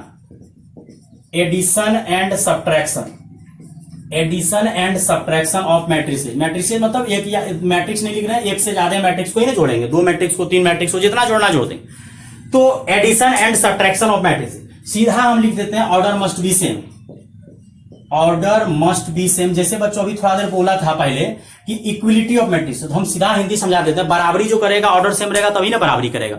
तो ऑर्डर जो है बराबरी सेम रहेगा तभी हम लोग बराबरी करेंगे, ऑर्डर मस्ट भी सेम होना चाहिए। और अगला हम लोग पढ़े addition and subtraction. Addition and subtraction भी तभी पॉसिबल होगा जब ऑर्डर सेम होगा। जोड़ घटा बराबरी, ये जोड़ घटा बराबरी हिंदी में समझ लो, बराबरी तभी होगा जब ऑर्डर मस्ट भी सेम। अगर ऑर्डर ही सेम नहीं होगा तुम कैसे जोड़ोगे? तो जैसे देखो ABC XYZ plus LMN PQR, बीच में प्लस और माइनस दोनों दे देते हैं, बीच में प्लस और माइनस हम दोनों दे देते हैं बच्चों। तो यहां से क्या हो जाएगा, A + -L, B + -M, C + -N और X + -P, Y + -Q, Z + -R। मतलब सेम पोजीशन वाला, सीधा याद रखो कॉरेस्पॉन्डिंग एलिमेंट मतलब सेम पोजीशन वाला बराबरी करेगा। कॉरेस्पॉन्डिंग एलिमेंट मतलब आर एडेड एंड सब्ट्रैक्ट। अगर किसी को लिखना है लिख सकता है नोट करके, तो सीधा क्या कॉरेस्पॉन्डिंग एलिमेंट्स, कॉरेस्पॉन्डिंग एलिमेंट को ही ऐड करेंगे। Corresponding elements are added and subtracted, corresponding elements are added and subtracted. Corresponding element को ऐड करेंगे और कॉरेस्पॉन्डिंग एलिमेंट को सब्ट्रैक्ट करेंगे। सेम पोजीशन वाला एलिमेंट जुड़ेगा, सेम पोजीशन वाला घटेगा, सेम पोजीशन वाला बराबरी करेगा। अब देखो लल्लू एग्जांपल है 1 0 4 5, मानो जोड़ना है 2 3 5 7 को जोड़ना है, तो सीधा दिमाग लगाओ ना, ये 1 के साथ कौन जुड़ेगा 2, तो 1 + 2। ये 0 के साथ कौन जुड़ेगा 0 + 3, फिर ये 4 के साथ कौन जुड़ेगा 5, और 5 के साथ कौन जुड़ेगा, तो सेम पोजीशन वाला एलिमेंट जुड़ेगा, सेम पोजीशन वाला एलिमेंट घटेगा। तो 1 + 2 कितना हो जाएगा 3, 3 और यहाँ कितना हो जाएगा 9 और यहाँ कितना हो जाएगा 12। तो सेम पोजीशन वाला एलिमेंट ऐड होगा, सेम पोजीशन वाला एलिमेंट घटेगा। जैसे sin² theta 0 1 cos² theta plus यहाँ पे दे दिया तुमको cos² थीटा 1 0 sin² थीटा। तो sin² थीटा में कौन ऐड होगा, सेम पोजीशन वाला एलिमेंट जुड़ेगा, सेम पोजीशन वाला एलिमेंट घटेगा। तो sin² theta plus cos² theta 0 + 1 1 + 0 और cos² theta plus sin² theta, और यहां से कितना हो जाएगा 1 और 0 + 1 कितना हो जाएगा 1 1 1। आंसर आ गया। कोई बच्चा इसको आइडेंटिटी नहीं बोला, आइडेंटिटी तब बोला जाता है जब डायगोनल को छोड़ के बाकी बात 0 होना चाहिए। तो 1 1 के बाद 0 होना चाहिए, तो ये सब जगह 1 1 है, तो इसका नाम कुछ नहीं लिखना, यही रहेगा। ठीक, इस टाइप का क्वेश्चन आपको जोड़ घटा देगा तो कर सकते हैं आराम से। अब यहीं से एक बात आता है स्केलर मल्टीप्लीकेशन, बहुत अच्छा चीज है। मल्टीप्लीकेशन नहीं बोल रहे हैं, scalar multiplication, scalar multiplication of, सीधा छोड़ दो, स्केलर मल्टीप्लीकेशन ऑफ मैट्रिक्स, उतना लिखना नहीं अंग्रेजी लिखना, आज इसको लिख सकता है स्केलर मल्टीप्लीकेशन ऑफ मैट्रिक्स। मतलब कोई भी मैट्रिक्स को लैम्डा से मल्टीप्लाई कर, सीधा एग्जांपल समझाते हैं ABCD, मानो तुम इसको कोई लैम्डा से मल्टीप्लाई कर दिया, तो याद रखना है कि अगर स्केलर मल्टीप्लिकेशन मतलब अगर कोई मैट्रिक्स को अगर हमको चॉकलेट बांटना है पूरा क्लास में, तो कोई बच्चा को ऐसा नहीं छोड़ सकते, पूरा बच्चा सबको एक लाइन से चॉकलेट बांटेंगे। तो अगर स्केलर मल्टीप्लिकेशन करेंगे तो स्केलर मल्टीप्लिकेशन का मतलब होता है लैम्डा से अगर मल्टीप्लाई करेंगे each and every element multiply होगा। अंग्रेजी नहीं पढ़ा रहे हम, सीधा याद रखना है कि अगर कोई भी मैट्रिक्स को लैम्डा से मल्टीप्लाई करेंगे each and every element are multiplied by lambda. कोई भी मैट्रिक्स को लैम्डा से मल्टीप्लाई कर दिए या 2 से मल्टीप्लाई कर दिए, 4 से मल्टीप्लाई कर दिए, तो each and every element are multiply, कोई एलिमेंट नहीं बचेगा, हर एलिमेंट क्या हो जाएगा बच्चों मल्टीप्लाई हो जाएगा, एक भी एलिमेंट को नहीं छोड़ सकते हैं, जो भी है सब एक लाइन से मल्टीप्लाई होते जाएगा। Each and every element are multiply. एक एग्जांपल और कीजिए, जैसे 2 दे दिया, 3 दे दिया, 0 1 2 4। अब कुछ बच्चा कहेगा सर जोड़ना है, हाँ जोड़ना है, घटाना है, ये तो आपको समझा ही दिया अभी थोड़ा देर पहले कि सेम पोजीशन वाला एलिमेंट जुड़ेगा, सेम पोजीशन वाला एलिमेंट घटेगा। लेकिन इसको बच्चों पहले क्या करना पड़ेगा, पहले स्केलर मल्टीप्लाई, आगे में किससे मल्टीप्लाई है 2 से, और यहाँ क्या मल्टीप्लाई है 3 से, पहले मल्टीप्लाई करना पड़ेगा। तो यहाँ पे 2 हो जाएगा, 2 दूनी 4, 3 दूना 6, 4 दूना 8, और यहाँ पे 0, 3, 3 दूना 6, 4 दिया 12। पहले स्केलर मल्टीप्लाई करो, और स्केलर मल्टीप्लीकेशन का मतलब होता है कि each and every element are multiplied. तो 2 से मल्टीप्लाई किए, सबको 2 से मल्टीप्लाई किए, 3 से मल्टीप्लाई किए, पहले 3 से 3, 3 दिया, 3 का 3, 3 दूना 6, 3 4 का 12, और यहां से बच्चों अब जोड़ो, 2 में 0 जुड़ेगा, 4 में 3 जुड़ेगा, 6 में 6 जुड़ेगा, और 8 में 12 जुड़ेगा। तो यहां से हो जाएगा 2, 7, 12, 20, हो गया आंसर खत्म। अब इसी तरह से एक क्वेश्चन आपका एनसीईआरटी में दिया हुआ है साइन थीटा, और यहां दिया है sine theta cos theta minus cos theta, I think यही दिया है साइन थीटा, यही लिख रहे हैं, जो भी दिया है भगवान जाने, 2 है देख लीजिएगा, cos theta minus sine theta और यहाँ पे कॉस थीटा। अब देखिए साइन और साइन मल्टीप्लाई होगा, हम डायरेक्ट लिख रहे हैं S square theta, S square, और यहाँ एस थीटा सी थीटा, उतना नहीं लिख रहे हैं, पूरा समय नहीं है मेरे पास, यहाँ minus S theta C theta, और यहाँ पे क्या हो जाएगा एस स्क्वायर थीटा, और यहाँ पे हो जाएगा सी स्क्वायर थीटा, और यहाँ हो जाएगा C theta S theta, sine S मतलब साइन, सी मतलब जो भी है कॉस, और यहाँ हो जाएगा सी थीटा एस थीटा, और यहाँ हो जाएगा C square cos square theta. अब देखिए यहां से जब जोड़िएगा तो S square plus C square, तो S square plus C square sine square plus cos square 1, लेकिन ये और ये आपका कट के 0 हो जाएगा, ये और ये कट के 0 हो जाएगा, और ये 1, और इसका नाम हो गया I, that is a identity matrix. समझ रहे हैं बात, सी एस करके जो भी लिखे हैं। अब आपका जो है कुछ क्वेश्चन सब जो है बना लीजिएगा बोर्ड एग्जाम में, जो आपका दिया हुआ है, if x is equal to कुछ दिया रहता है, x प्लस वाई इक्वेशन दिया रहता है, x प्लस वाई, फिर x माइनस वाई कुछ दिया रहता है, तो एक बार क्या कीजिएगा, इसको एडेड कीजिएगा, ऐड अगर कीजिएगा तो 2x बराबर कुछ आ जाएगा, तो यहां से x निकाल के y पुट करिए। मतलब जो सब पहले इक्वेशन टाइप का नहीं करते थे कि x प्लस वाई कुछ दिया हुआ है, x माइनस वाई कुछ दिया हुआ, तो दोनों को क्या किए ऐड कर दिए, ऐड करने से x का वैल्यू आया, x का वैल्यू कहीं पुट कर दिए तो y का वैल्यू आ गया।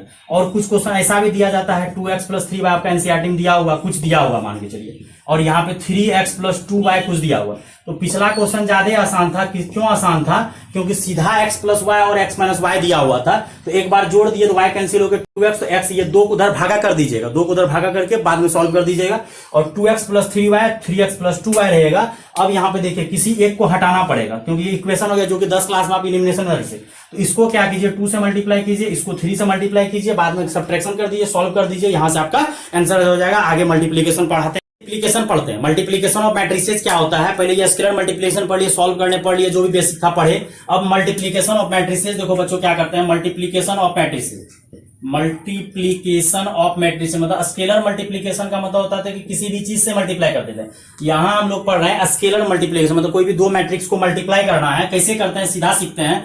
ये a है ये b है, तो a का ऑर्डर m/n, इसका ऑर्डर n/p होना चाहिए। सीधा हम याद लिखते हैं बीच वाला मैच करना चाहिए, अगर बीच वाला इक्वल हुआ तो ऑर्डर पॉसिबल होगा, और एक नया मैट्रिक्स जो मल्टीप्लाई होने के बाद आएगा c, उसका ऑर्डर होगा m/p।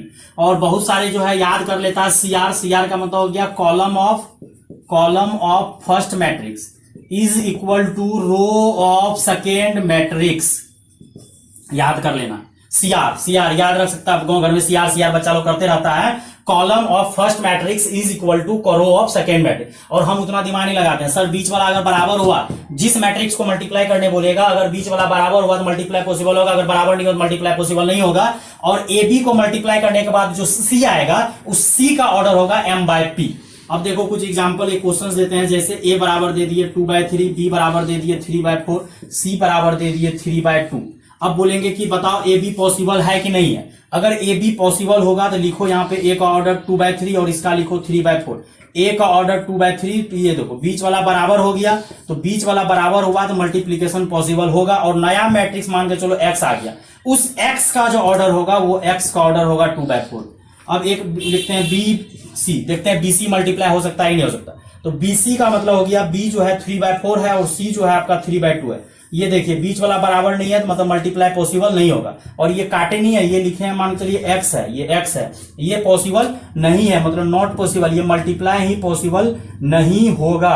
इसलिए पॉसिबल नहीं होगा क्योंकि रो पहला का कॉलम दूसरा का रो बराबर नहीं हुआ। लेकिन उतना याद थोड़ा रहेगा, आप सीधा याद रखिए कि मैच किया, मतलब यहाँ पे देखिए बीच का बराबर हुआ तो ठीक है, नहीं हुआ तो गड़बड़। देखिए अब AC पे ट्राई करते हैं, तो A का ऑर्डर है तुमको 2/3, और ए का ऑर्डर आपका 2/3 है और सी का ऑर्डर है 3/2। देखो बीच वाला मैच कर रहा है, तो मतलब पॉसिबल है। अगर एक बार आप सी ए ट्राई करते हैं तो सी का ऑर्डर है आपका 3/2, शायद यही दिया 3/2। ए का ऑर्डर कितना है 2/3। देखिए बीच वाला बराबर हुआ, मतलब ए सी भी पॉसिबल हो गया और सी ए भी पॉसिबल हो गया, मतलब दोनों मल्टीप्लाई पॉसिबल हो गया। और यहाँ ए बी किए हैं। अब अगला ट्राई का आपको बी ए करके दिखाते हैं। बी का ऑर्डर कितना है 3/4 और ए का ऑर्डर कितना है 2/3। देखिए ये बीच वाला बराबर नहीं हुआ, मतलब मल्टीप्लाई नॉट पॉसिबल हो। यहाँ पे नाम बेटा चेंज कर दें, तुम लोग सोचेगा वहां भी काटे डी, तो नॉट पॉसिबल, ये मल्टीप्लाई पॉसिबल नहीं होगा। देखिए ए बी पॉसिबल हुआ लेकिन बी ए पॉसिबल नहीं हुआ। यहाँ बी सी पॉसिबल हुआ, फिर सी बी चेक कर लो, यहाँ ए सी भी पॉसिबल हुआ, सी ए। लेकिन एक चीज लिख देते हैं, जनरली जो है ये मत सोचना कि ए बी जो है बी ए के बराबर होता है। ए बी बी ए के बराबर नहीं होता, बहुत 5 स्टार चीज है। ए बी कभी भी बी ए के बराबर नहीं होता है। कुछ बच्चा सोचता है ए बी बी ए के बराबर होता है, ए बी कभी भी बी ए के बराबर नहीं होगा।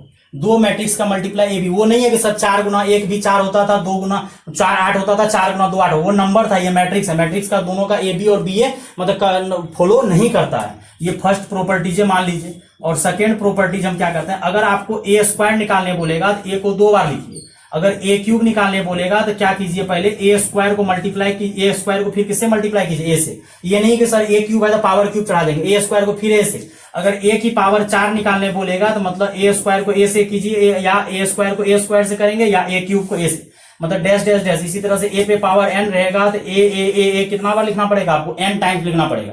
ये नहीं कि सर उड़ा देते हैं क्वेश्चन को, खत्म हो जाएगा, नहीं उड़ेगा पुड़ेगा, क्वेश्चन खत्म नहीं होगा। क्वेश्चन को आपको दिमाग से बनाना पड़ेगा। और किस तरह से बनाना पड़ेगा और क्यों, कब पॉसिबल होगा, जब पहला का रो और दूसरा का कॉलम बराबर हो। पहला का कॉलम दूसरा का रो, सीआर याद रखिएगा, पहला का कॉलम दूसरा का रो। और उससे भी बेस्ट तरीका बता दिए, सीधा दिमाग लगाइए। क्या दिमाग लगाना आपको, बीच वाला जिसको मल्टीप्लाई करने बोलेगा उसको लिख दीजिए, और उसको अगर लिख दीजिएगा और बीच वाला अगर बराबर हो गया तो पॉसिबल है, अगर बीच वाला बराबर नहीं हुआ तो पॉसिबल नहीं है। और यहां से पता है कि अगर ए स्क्वायर निकालने बोलेगा तो आपको ए 2 बार लिखना पड़ेगा, ए क्यूब निकालने बोलेगा 3 बार लिखना पड़ेगा। प्रॉपर्टी नंबर 3, अगर कोई बच्चा सोचता है कि सर ए प्लस बी का होल स्क्वायर करने बोला तो बच्चा लोग सोचता है A square plus 2ab plus B square, यही नहीं बोलता है, ये गलत है। ए स्क्वायर फॉर्मुला नहीं लगेगा, जो भी फॉर्मुला आप पहले पढ़ते थे वो सब फॉर्मुला नहीं लगेगा कि sir A square plus 2ab plus B square, ये सब बिल्कुल नहीं सोचना है। हम लोग यहां से क्या करेंगे, ए प्लस बी का अगर होल स्क्वायर बोलेगा तो ए प्लस बी का होल स्क्वायर का मतलब ए प्लस बी को आपको 2 बार लिखना पड़ेगा, कोई दिमाग नहीं लगाना। और यहां से मल्टीप्लाई कीजिए, ए को ए से मल्टीप्लाई कीजिए, ए स्क्वायर, फिर ए को बी से कीजिए तो ए बी, फिर ये क्या हो जाएगा बी ए, फिर ये क्या हो जाएगा बी स्क्वायर। मतलब कैसे मल्टीप्लाई की, देखिए ए को ए से किए ए स्क्वायर, फिर ए को बी से किए ए बी, फिर बी को ए से किए बी ए, फिर ए को बी से किए बी स्क्वायर। लेकिन यहां ध्यान देने वाली बात है, अगर ए को मल्टीप्लाई बी से किए हैं तो ए बी लिखे हैं, और बी को अगर ए से मल्टीप्लाई किए बी ए लिखे हैं। और आपका तो पहले ही क्लियर है कि ए बी जो है बी ए के बराबर नहीं होगा। अगर ए बी जो है बी ए के बराबर नहीं होगा तो तुम 2ab कैसे लिख दिया, ये तो गलत लिखा है, तो 2ab हो ही नहीं सकता है, क्योंकि ए बी जो है बी ए के बराबर तो है ही नहीं। तो अगर ए बी बी ए के बराबर नहीं तुम कैसे लिखा 2a, नहीं, नॉट पॉसिबल।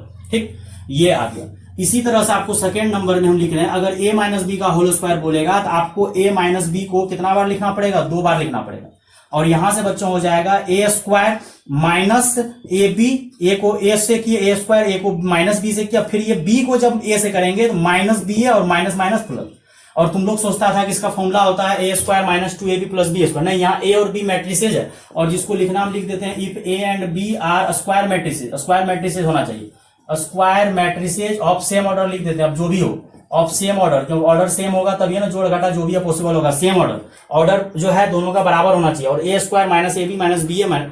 अब इसी तरह से थर्ड नंबर में आपको बोलेगा कि सर ए प्लस बी का होल क्यूब अगर करने बोल दिया तो ए प्लस बी का होल क्यूब करने बोला तो आप पहले ए प्लस बी का होल स्क्वायर कर लो, फिर ए प्लस बी कर लो, एक बार आप नहीं कर सकते। और फोर्थ नंबर में अगर ए प्लस बी इंटू ए माइनस बी लिखने बोला तो कुछ बच्चा सोचता है कि इसका फॉर्मूला हो जाएगा ए स्क्वायर माइनस बी स्क्वायर, बिल्कुल गलत है। अगर कोई बच्चा बोल रहा है कि sir A square minus B square, ये गलत है, ये नहीं हो सकता। इसको मल्टीप्लाई करना पड़ेगा, ए को ए से करो तो ए स्क्वायर, फिर ए को बी से करो माइनस ए बी, फिर बी को ए से करो तो प्लस बी ए, और plus minus minus B square. अब बोलेगा सर ये पॉसिबल कब होता, ये पॉसिबल तब होता जब ए बी और बी ए अगर बराबर हो जाता तो ये दोनों कट जाता, तब पॉसिबल हो सकता था। अभी पॉसिबल नहीं होगा, अभी यही होगा, वो गलत है। एक ऑब्जेक्टिव तुम्हारा ये भी बन जाएगा कि अगर ए प्लस बी इंटू ए माइनस बी, ए स्क्वायर माइनस बी स्क्वायर होगा तो क्या कंडीशन होगा, तो ए बी जो है किसके बराबर हो जाएगा, बी ए के बराबर हो जाएगा। एक एनसीईआरटी में आपका बहुत लाजवाब क्वेश्चन दिया हुआ मिसलेनियस में, देखिए क्या दिया हुआ, if A is a square matrix, A जो है आपका क्या है स्क्वायर मैट्रिक्स, सच दैट कुछ दिया हुआ है condition, such that A square is equal to A, then बोला है आई प्लस ए का whole cube minus 7a is equal to what, I plus A का होल क्यूब दिया हुआ है। बहुत लाजवाब क्वेश्चन, बहुत 5 स्टार क्वेश्चन है ये, बोर्ड एग्जाम में हर बार पूछता भी है, इसको तो ढंग से देख ही लेना है। If A is a square matrix such that A square is equal to A, ये कंडीशन दिया हुआ है कि ए स्क्वायर किसके बराबर है, ए के बराबर, देन बोल रहा है ये निकालने के लिए। कोई दिक्कत नहीं बच्चों, आराम से सॉल्यूशन करते हैं, कोई दिमाग नहीं लगाना। आई प्लस ए का whole cube minus 7, I plus A का होल क्यूब अगर बोला तो अभी बोले थे आई प्लस ए को आपको 3 बार लिखना पड़ेगा, ये कुछ भी दिमाग इसमें नहीं लगाना, और आप तीनों को एक साथ मल्टीप्लाई नहीं कर सकते। और कोई बच्चा आई प्लस ए का होल क्यूब का फॉर्मूला मत लगा देना, नहीं लगेगा। अब इसको क्या करो, ये दोनों को मल्टीप्लाई करो पहले, ये दोनों को अगर मल्टीप्लाई करेगा, यहां से हटा देते ब्रैकेट, यहां लगा, दोनों को मल्टीप्लाई करो तो आई को आई से करेगा तो आई स्क्वायर, फिर आई को ए से करेगा आई ए, और ए आई, और ए को ए से करेगा ए स्क्वायर, और ये आपका आई प्लस ए रहेगा ही रहेगा माइनस 7। ठीक, अब छापिए क्वेश्चन में, ए स्क्वायर किसके बराबर दिया हुआ, ए के, और आई मतलब आइडेंटिटी होता है, यूनिट होता है, आई मतलब आइडेंटिटी और यूनिट, कितना भी पावर दे दो आई पे वो आई ही रहेगा, और आई ए, और आई को ए से करो या ए को आई से करो, ए ही रहेगा, आइडेंटिटी मतलब यूनिट रहता है, और ए स्क्वायर ए हो जाएगा, और फिर यहाँ पे आई प्लस ए हो जाएगा माइनस 7, और आई प्लस बच्चों यहाँ पे हो जाएगा 3a, और आई प्लस ए माइनस 7, फिर से मल्टीप्लाई करो, आई को आई से आई स्क्वायर, प्लस फिर आई को ए से करो आई ए, फिर 3ai plus 3a square minus 7। अब देखो आई स्क्वायर आई हो जाएगा, फिर आई को ए से करो ए, और 3a, और ए स्क्वायर तो ऑलरेडी तुम्हारा किसके बराबर दिया हुआ, ए के बराबर दिया हुआ, और माइनस 7, 3 3 6 1 7, ये सब एक दूसरे को काट के खत्म, आंसर कितना आ गया आई। तो कुछ चीज अगर तुम लोग को लिखना है बगल में लिख सकता है कि आई पे कितना भी पावर दे दो वो आई के बराबर होता है, आई पे पावर 3 4, आई मतलब आइडेंटिटी मतलब यूनिट मैट्रिक्स, और अगर ए को आई से मल्टीप्लाई करो तो ए होगा, आई को ए से मल्टीप्लाई करो वो भी ए होगा। अब बोलेगा सर आप ए स्क्वायर के बदले में भी तो यहाँ पे ए लिख दिए, ए स्क्वायर के बदले में ए इसलिए लिखे क्योंकि क्वेश्चंस वाले दिया था, हम नहीं लिखे हैं, वो बुक में आपका क्वेश्चंस में दिया हुआ। अब देखो मल्टीप्लाई, यहां से समझ में आ गया, आई पे पावर कुछ भी तो आई ही रहेगा। अब कुछ क्वेश्चन सब में तो उल्टा सीधा भी होगा, तो कुछ मल्टीप्लाई भी सिखा देते हैं, लेकिन ये क्वेश्चन हम जल्दी कवर कर दिए क्योंकि ये आपका बोर्ड एग्जाम में निश्चित है आएगा ही, इसको कोई ना रोक सकता, ये आता ही आता, इसको आराम से प्रिपेयर कर लेना, 2-3 मार्क्स में देगा। अब देखो बच्चों यहां से क्या होता है, मल्टीप्लाई भी करने को सिखा देते हैं, 1 2 3 4, वैसे आता ही होगा सबको मल्टीप्लाई करने, 3 4 5 7, ये देखिए पहले वाले को हॉरिजॉन्टल घेरते हैं, दूसरे वाले को वर्टिकल घेरते हैं। बड़ा अच्छा से पहले समझा दिया, मल्टीप्लिकेशन का देख लीजिएगा वो वीडियो, मल्टीप्लिकेशन का वीडियो एक बार अच्छे से बच्चों देख लेना, मल्टीप्लिकेशन का एक पर्सनल वीडियो दिया हुआ था, 1 2 3 4 5 7 जो भी है, पहले वाले को हॉरिजॉन्टल घेरना, दूसरे वाले को वर्टिकल घेरना। अब क्या करना है, इस वाले को इस पे गिराना है तो ये 1 जाके 3 पे गिरेगा, तो 1 को 3 से, ये 2 जाके किस पे गिरेगा 5 पे, तो 5 दूना कितना हो जाएगा 10, फिर ये इसको पहले पे गिराया, फिर इसको दूसरे पे गिराएंगे तो 1 जाके 4 पे, और 7 दूना 14 हो जाएगा, फिर ये 3 जाके 3 पे 9, और 4 जाके 5 पे 20, और ये 3 जाके कितना हो जाएगा 12, और 7 चौका 28, इसको सॉल्व कर लीजिए। और आप क्या कीजिएगा, एक मल्टीप्लीकेशन ऑफ मैट्रिसेज का वीडियो लेक्चर देख लीजिएगा, वीडियो लेक्चर जो आपका अपलोड है, ये वीडियो लेक्चर देख लेना है, मैट्रिक्स का प्लेलिस्ट में दिया हुआ है, ढंग से एक बार देख लीजिएगा, उसमें मल्टीप्लिकेशन ही पूरा समझाया है। ठीक, अब ये हो गया। अब यहां से बच्चों एक क्विक रिवीजन जो करवा रहे हैं, इसको करवाते रहना, हमको रुकना तो है नहीं कहीं पे। अब आता है मल्टीप्लीकेशन ऑफ प्रॉपर्टीज, सब है एक तरह से प्रॉपर्टी जो भी है 4th या 5th, multiplication of diagonal matrices also भी डायगोनल, मतलब 2 डायगोनल मैट्रिक्स को अगर मल्टीप्लाई करेंगे तो उसका मैट्रिक्स का 2 डायगोनल मैट्रिसेज का मल्टीप्लीकेशन भी खुद डायगोनल होगा, उसको हम समझाते हैं एक तो पहले। जैसे यहाँ A00 भी, क्या ये डायगोनल मैट्रिक्स है? हाँ सर ये डायगोनल मैट्रिक्स है। अगला दे देते हैं C00D, इसको मल्टीप्लाई करते हैं वही बच्चा वाला तरीका से, इसको हॉरिजॉन्टल घेरते हैं, इसको वर्टिकल, ये A जाके किससे मल्टीप्लाई होगा? C से, AC हो जाएगा। फिर ये 0 जाके किससे मल्टीप्लाई होगा? 0 से, तो 0, फिर इसको इसके पास लेके इसको दूसरे के पास, तो ये ए जाके मल्टीप्लाई किससे होगा, पहला से मल्टीप्लाई होता है 0, फिर ये 0 किससे मल्टीप्लाई होगा, डी से, तो 0, फिर ये दूसरा के साथ भी वही, पहला रो का काम खत्म, दूसरा रो का भी वही करना है, 0 को सी से करेंगे 0, फिर बी को 0 से करेंगे 0, फिर 0 को 0 से करेंगे 0, बी को डी से करेंगे तो बी डी, और यहां देखिए मल्टीप्लाई करिएगा ए सी 0 बी डी, देखिए क्या आया। और मल्टीप्लाई करने सीखा कि नहीं सीखा, देखो ए जाके किससे मल्टीप्लाई हो गया, सी से, और बी जाके किससे मल्टीप्लाई हो गया, डी से, बाकी बात सब 0। ये डायगोनल मैट्रिक्स है कि नहीं। अब बोलेगा सर इसका क्या फायदा है, बोर्ड एग्जाम में आप डायरेक्ट उड़ा दीजिएगा, बनाने मत लीजिएगा ऑब्जेक्टिव, डायगोनल यहां 0 0, इसको मल्टीप्लाई करने दे दिया आपको। और ये मैट्रिक्स आपको पता है कि ये डायगोनल मैट्रिक्स है, डायगोनल को छोड़ के बाकी बात सब 0 है, तो क्यों इसको कुछ कीजिएगा, डायरेक्ट क्या कीजिए, यहां से 1 को 2 से करिए, 2 0, 4 को 8 से करिए, कितना हो जाएगा 32। अब इसी में एक चीज आ जाता है कि अगर a बराबर आपको दिया हुआ a 0 0 b 0 0 c, अगर a पे पावर n बोलेगा तो डायरेक्ट डायगोनल पे पावर जाके n चढ़ जाता है, डायरेक्ट प्रूफ करना होगा, बना लीजिएगा, एक बार देख लीजिएगा। क्योंकि अगर ए स्क्वायर निकालोगे तो ए स्क्वायर निकालना, फिर ए क्यूब निकालना, अगर किसी को अभी का अभी चाहिए तो हम तुरंत कर देते हैं। जैसे ए स्क्वायर निकालोगे क्या लिखोगे, ए 0 0 0 b 0 0 0 c, और फिर यहां लिखोगे ए 0 0 0 b 0 0 0 c। तो देखो अभी थोड़ा देर पहले पढ़ा था कि डायगोनल मैट्रिक्स का मतलब होता है कि डायगोनल जाके डायगोनल से मल्टीप्लाई हो जाता है। तो ये ए जाके किससे मल्टीप्लाई होगा, ए से ए स्क्वायर 0 0, फिर 0 बी जाके किससे मल्टीप्लाई होगा, बी से बी स्क्वायर 0 0 सी स्क्वायर। तो वही काम किए कि अगर डायगोनल मैट्रिक्स दिया रहेगा और अगर ए पे पावर एन पूछेगा तो डायरेक्ट जो है क्या करेंगे, डायगोनल पे पावर एन चढ़ा देंगे। जैसे स्क्वायर किए ए स्क्वायर बी स्क्वायर सी स्क्वायर, क्यूब करेंगे तो ए cube B cube C cube, इसी तरह से तुरंत पावर चढ़ा के उड़ा पुड़ा के क्वेश्चन को खत्म कर देंगे, समय हम लोग वेस्ट नहीं करें। इसी में एक ऑब्जेक्टिव जो आपका बोर्ड एग्जाम में आता है वो क्वेश्चन भी इनवर्स में आता है, लेकिन हम लोग इनवर्स नहीं निकाल के क्वेश्चन को डायरेक्ट बना देते हैं। अब वो क्वेश्चन आपका क्या आता है देखिए, एक एग्जांपल देखिए, बोर्ड एग्जाम में फेवरेट है। अगर a बराबर आपको दिया रहता है 0x 0 0, मिसक्रेनियस में दिया हुआ है 0 0 0 z, और इसका a इनवर्स बोलता है, इसको थोड़ा देर के लिए पावर मान के, हम लोग इनवर्स को पावर नहीं बोलते, इनवर्स है लेकिन पावर मान के ये कर सकते हैं 0 0 z में। और इसी का आंसर आपका बुक में शायद दिया हुआ 1/x 0 0 1/y 0 0, ऐसे कुछ दिया हुआ। और अगर इसको और सॉल्व करना चाह रहे हैं तो x y z कहाँ, एक्स वाई जेड, वहां से 1/x 1/z, यहां से ऐसा भी आंसर शायद आपको बुक में दिया हो सकता है, मे बी, नहीं, एक्स वाई जेड से यही आंसर दिया रहेगा, क्योंकि एक्स वाई जेड से फिर मल्टीप्लाई डिवाइड करना पड़ेगा बैलेंस करने के लिए, एक्स वाई जेड यही दिया रहेगा, क्योंकि कॉमन यहाँ आने में फिर लफड़ा हो जाएगा, फिर यहाँ पे हो जाएगा वाई जेड, यहाँ जेड एक्स, यहाँ एक्स वाई हो जाएगा, यही शायद आपका आंसर दिया या ऊपर वाला।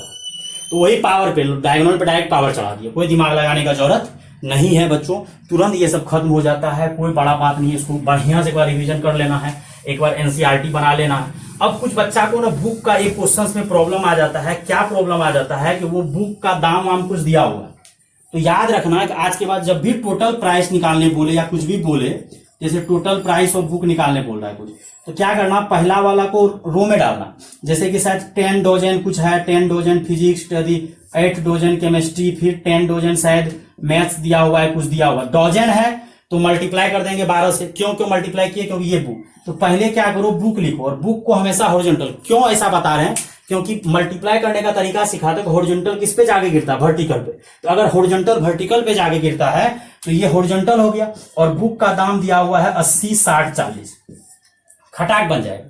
तो बुक को क्या किया, हॉरिजॉन्टल डाल दिए, मतलब पहले वाले को हॉरिजॉन्टल डालो, क्यों, क्योंकि हमको टोटल प्राइस निकलना है, तो हॉरिजॉन्टल जाके किस पे गिर जाएगा, डायरेक्ट वर्टिकल पे। तो अगर हॉरिजॉन्टल जाके वर्टिकल पे गिरेगा, तो हॉरिजॉन्टल गया वर्टिकल पे गया, तो वर्टिकल पे गिरेगा तो ये मल्टीप्लाई होगा, तो हमको टोटल प्राइस निकालना। तो याद रख लेना आज के बाद जब भी लैंग्वेज वाला इस टाइप का क्वेश्चन, टोटल प्राइस या इंटरेस्ट वाला क्वेश्चन आए, तो पहला वाला को रो में डालना है और दूसरा वाला को कॉलम में, और डोजन है 12, और इसको सॉल्व नहीं करने रहना। यहां से क्या करना, तीनों जगह से 12 कॉमन आ रहा, मैट्रिक्स में कॉमन आता है, और यहाँ पे आ गया 10 8 10, और यहां से आपको कितना कॉमन आ रहा है, 20 20 चौक 80, 20 या 60, 20 40, और 20 को 12 से मल्टीप्लाई कर दो, कितना हो जाएगा 240, और बचा कितना 10 8 10, और यहाँ कितना बचा 4 3 2। तो पहला वाला को रो, दूसरा वाला कॉलम, तो एक ही बार में क्या होगा, क्योंकि हमको टोटल प्राइस निकालना है, तो एक ही बार मल्टीप्लाई होकर खत्म हो जाना चाहिए। तो एक ही बार ऐसे करेंगे, इस पे जैसे गिरेगा मल्टीप्लीकेशन क्या हो जाएगा, खत्म हो जाएगा। तो जैसे देखो 240, अब ये इसको हॉरिजॉन्टल घेरेगा, इसको वर्टिकल, और हमको टोटल प्राइस निकालना है, तो मल्टीप्लीकेशन एक ही बार में खत्म करना, तो एक ही बार में खत्म हो जाएगा।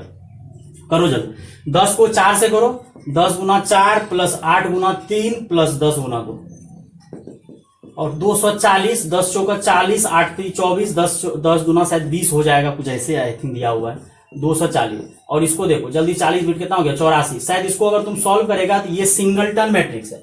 ये कौन सा मैट्रिक्स है? इसको बोला जाता है सिंगलटन मैट्रिक्स। सिंगलटन मैट्रिक्स में तो सिर्फ और सिर्फ एक एलिमेंट है, और सिर्फ और सिर्फ एक एलिमेंट है तो 240 गुना 84, और इसको जल्दी से मल्टीप्लाई कर लो, 24 चौके जो भी होता है यहाँ पे मल्टीप्लाई कर लो, आंसर आ जाएगा। 24 चौके 96 होता है तो 6 हो जाएगा, तो फिर 24 96 192, 192 में तुम कितना जोड़ोगे 9, तो 201 हो जाएगा, शायद यही आंसर आ जाएगा, जो भी है मिला लीजिए। इसी तरह से आपका एक इंटरेस्ट वाला भी क्वेश्चन दिया हुआ 20 या 21 नंबर जो भी है। इंटरेस्ट वाला में क्या है कि टोटल रुपया आई थिंक 30,000 है, इसको 2 पार्ट में बांटने बोला। तो हम लोग कैसे बांटेंगे, एक पार्ट मान लेना x और दूसरा मान लेना 30,000 माइनस है, कैलकुलेशन आसान हो जाएगा। तो इस रुपया को क्या करना, इस रुपया को तुम क्या करना हॉरिजॉन्टल, और वो इंटरेस्ट जो 5% और 7% और टोटल शायद कितना दिया हुआ है 2,000 कुछ दिया हुआ है या 1,800 कुछ दिया हुआ है, तो इसको मल्टीप्लाई करोगे ना अपने आप टोटल इंटरेस्ट जो है 2,000। तो याद रखना कि जब भी लेंगे जो क्वेश्चन इस टाइप से टोटल इंटरेस्ट टोटल प्राइस आएगा, पहला को रो में दूसरा को कॉलम में, जिससे कि मल्टीप्लीकेशन एक ही बार में खत्म हो जाए, ज्यादा दिमाग लगाने का जरूरत नहीं है। और आपका एक बोर्ड का फेवरेट क्वेश्चन है जो कि हर बार बोर्ड एग्जाम में पूछता है, जो कि है बहुत आसान, लेकिन बच्चा लोग ना जाने क्यों फंस जाता है, नहीं बना पाता। और ये तो याद ही रखिएगा लैंग्वेज वाला कि जब भी इसको मल्टीप्लीकेशन का क्वेश्चन आएगा बोलेगा यूजिंग मैट्रिक्स मल्टीप्लीकेशन मेथड, ऐसे डायरेक्ट नहीं बनाने बोलेगा। बोर्ड है 12 का तो बोलेगा मैट्रिक्स यूज करने। तो याद रखिएगा कि पहला को रो में डालना है और दूसरा को बच्चों क्या डालना है कॉलम। एक मल्टीप्लीकेशन का आपका फेमस क्वेश्चन है बोर्ड एग्जाम का, देखिए क्या है, जो कि आप देखे भी होंगे हर बार आता है। If f(x) is equal to cos x sin x minus sine X cos x, और तो देन प्रूव करने बोल रहा है f(x) into fy is equal to f of x plus Y. बड़ा आसान तरीके से प्रूव हो जाएगा, कोई दिमाग का टेंशन नहीं है, टेंशन लेना भी नहीं है।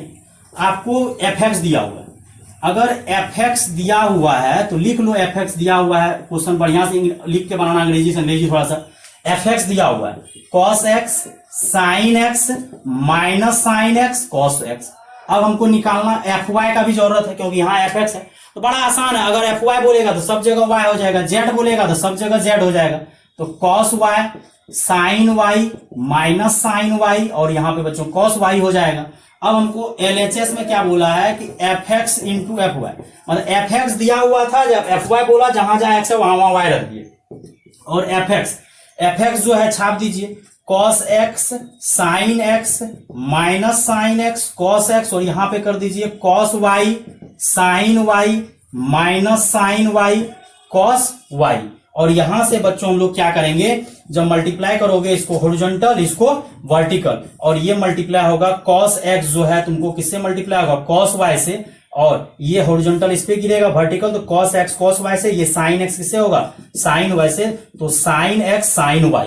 और यहां से फिर क्या करेंगे, इसको दूसरे के पास लेके चलेंगे तो क्या हो जाएगा cos x sin y plus sin x cos y, फिर मल्टीप्लाई करना, और इसका फॉर्मूला होता है cos a cos b का फॉर्मूला होता है माइनस रहता है प्लस, cos अजीब बदतमीजी करता है, माइनस में प्लस और प्लस में माइनस, और ये एक साइन एक कॉस। और याद करवाए बच्चों 11th क्लास में पढ़ाए थे कि दोनों का दोनों कॉस और दोनों का दोनों साइन अगर साथ आए तो दोनों का दोनों कॉस और दोनों का दोनों साइन अगर आता है तो कॉस का फॉर्मूला बनता है cos a प्लस बी, और एक कॉस एक साइन एक कॉस एक साइन साइन का। उसी तरह से शायद यहाँ पे जब मल्टीप्लाई करोगे ये माइनस साइन यहाँ पे हो जाएगा, minus sine X cos Y और minus cos X sine Y, दोनों जगह से माइनस कॉमन लोगे तो माइनस कॉमन लोगे ये फॉर्मूला बन जाएगा, और यहाँ पे भी बन जाएगा बच्चों फॉर्मूला।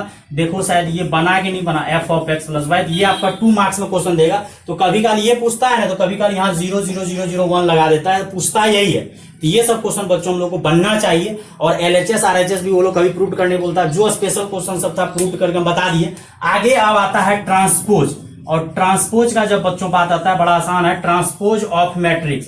कुछ नहीं करना है, ट्रांसपोज क्या करता है, ए डैश से डिनोट करते हैं या ए टी से भी डिनोट करते हैं, ए डैश या ए टी बोलिए, ये कुछ नहीं करता है। एक एग्जांपल देखिए, अगर ए बराबर आपको दिया हुआ है 1 2 3 4 5 5 4 5 6, अब इसका ट्रांसपोज निकालने बोल रहा है, तो रो क्या करता है, रो चल जाता है कॉलम के पास और कॉलम चल जाता है। तो सीधा क्या समझना है कि ट्रांसपोज का मतलब क्या होता है, रो क्या बन जाता है, कॉलम। तो रो को कॉलम में कन्वर्ट कर दो, तो मतलब इसका ऑर्डर अगर तुम देखोगे तो 2/3 है कि नहीं है, 2 रो 3 कॉलम। और इसको क्या करो, ए डैश अगर करोगे तो ये 1 2 3 इधर आ जाएगा, 4 5 6 मेरा आसान तरीका, और इसका ऑर्डर हो जाएगा 3/3। मतलब ट्रांसपोज और मैट्रिक्स का जब बच्चों बात आता है तो सीधा आप दिमाग लगाइए कि सर रो को किसमें कन्वर्ट कर देते हैं, कॉलम में। मतलब पहले जो रो था वो कॉलम बन जाएगा, या जो पहले कॉलम था वो रो बन जाएगा। ये सब आपको भली भांति से आता होगा कि रो को हम लोग किसमें कन्वर्ट कर देंगे, कॉलम में।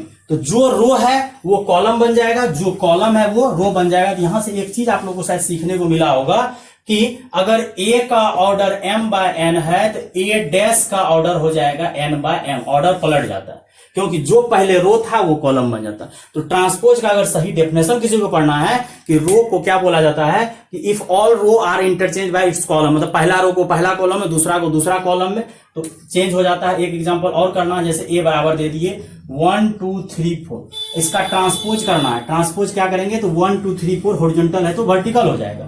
तो जब हॉरिजॉन्टल को हम लोग कहां डाल दिए, वर्टिकल में, तो कोई टेंशन का बात नहीं है।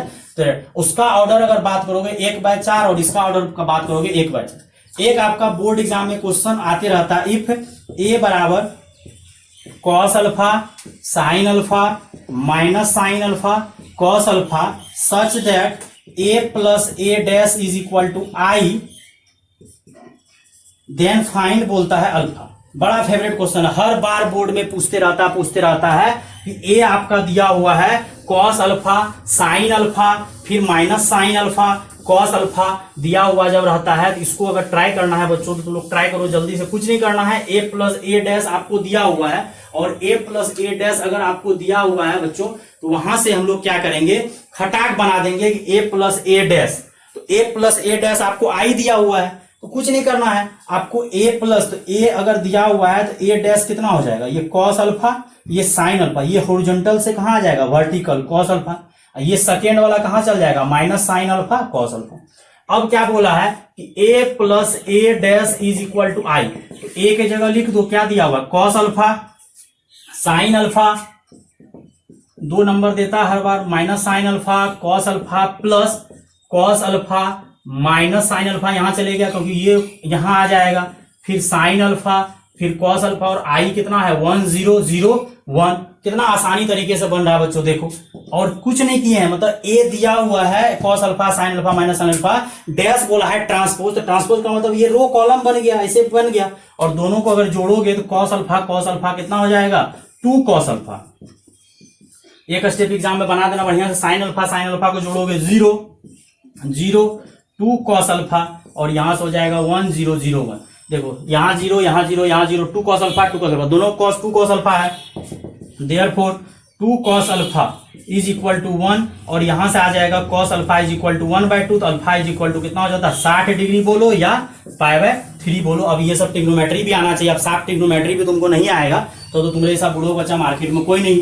तो ट्रांसपोज सबका भी क्वेश्चन सब जो आता है इसी टाइप का आसान क्वेश्चन आता है, आप लोग ट्राई कीजिएगा। कभी कभी कुछ क्वेश्चंस दे देता है, बोलता है कि A plus A dash I के बराबर है, मिसलेनियस में दिया हुआ, बोलता है कि बताओ एक्स वाई जेड का वैल्यू क्या है, जो कि जे एग्जाम में पूछ देता है। अब अगला आता है topic inverse of A matrix. सबसे पहले जो है ये स्क्वायर मैट्रिक्स होना चाहिए, इनवर्स उसी मैट्रिक्स का निकलता है जो स्क्वायर होना चाहिए। अब यहां से इनवर्स में सबसे पहला बात आता है कि ए इंटू ए इनवर्स और ए इनवर्स इंटू ए आई के बराबर होता है। ये याद रखना कि ए इंटू ए इनवर्स या ए इनवर्स इंटू ए, कोई भी 2 मैट्रिक्स अगर वो एक दूसरे का इनवर्स है तो वो मल्टीप्लाई आई के बराबर हो। और हम बोले थे कि ए बी और बी ए बराबर नहीं होता, लेकिन ये इनवर्स है इसलिए बराबर है। इस पे एक क्वेश्चन डायरेक्ट करवाते हैं, बाकी बात जो है डिटरमिनेंट मेथड से हम लोग इनवर्स निकालने सीखते हैं, लेकिन यहाँ पे हम एक क्वेश्चन क्या कराते हैं, if A square minus A plus I is equal to 0, then ये बोर्ड में आता है देन फाइंड ए इनवर्स। अब क्या है कि इस टाइप का क्वेश्चन दिया हुआ है कि ए स्क्वायर माइनस ए प्लस आई बराबर 0, देन बोल रहा है इनवर्स। अब आपको इक्वेशन दिया हुआ है कि ए स्क्वायर माइनस ए, और ए जो है स्क्वायर मैट्रिक्स है, बुक में लिखा रहेगा, और A square minus A plus आई बराबर 0 आपको निकालने बोल रहा है इनवर्स, और कहीं भी इनवर्स का यूज नहीं है। इसका रूल होता है कि आप दोनों साइड क्या कीजिए, ए इनवर्स से मल्टीप्लाई कर दीजिए, बेहिचक, कोई घबराने का जरूरत नहीं है, दोनों साइड ए इनवर्स से आप मल्टीप्लाई कर दो। जब ए इनवर्स आप मल्टीप्लाई करोगे तो यहाँ A inverse A square A inverse A A inverse आई, और ये तो जीरो ही हो जाएगा। अब अभी हम लोग पढ़े थे ए इनवर्स इंटू ए आई होता है या ए इंटू ए इनवर्स आई होता है। तो ये ए इनवर्स को एक ठो ए दे दो, एक ए को छोड़ दो, और ये ए इनवर्स इंटू ए आई हो जाएगा। और किसी भी मैट्रिक्स को, ये भी चीज हम लोग पढ़े हैं कि किसी भी मैट्रिक्स को आई से करो या ए के बराबर होगा, तो ए इनवर्स को आई से करेंगे तो ए इनवर्स ही रहेगा, और ये ए इनवर्स इंटू ए आई हो जाएगा माइनस ये और ए इनवर्स। और ए को आई से मल्टीप्लाई करो या आई को ए से मल्टीप्लाई करो, ए रह जाता है, और यहां से बच्चों जीरो हो गया, देयरफॉर यहां से ए इनवर्स बराबर ये माइनस आई उधर जाएगा तो प्लस आई। तो इस टाइप का क्वेश्चन, और बच्चा लोग घबरा जाता है, सोचता है कि सर क्वेश्चंस में तो कहीं पे जो है कुछ दिया हुआ नहीं है तो ए इनवर्स कैसे निकालेंगे।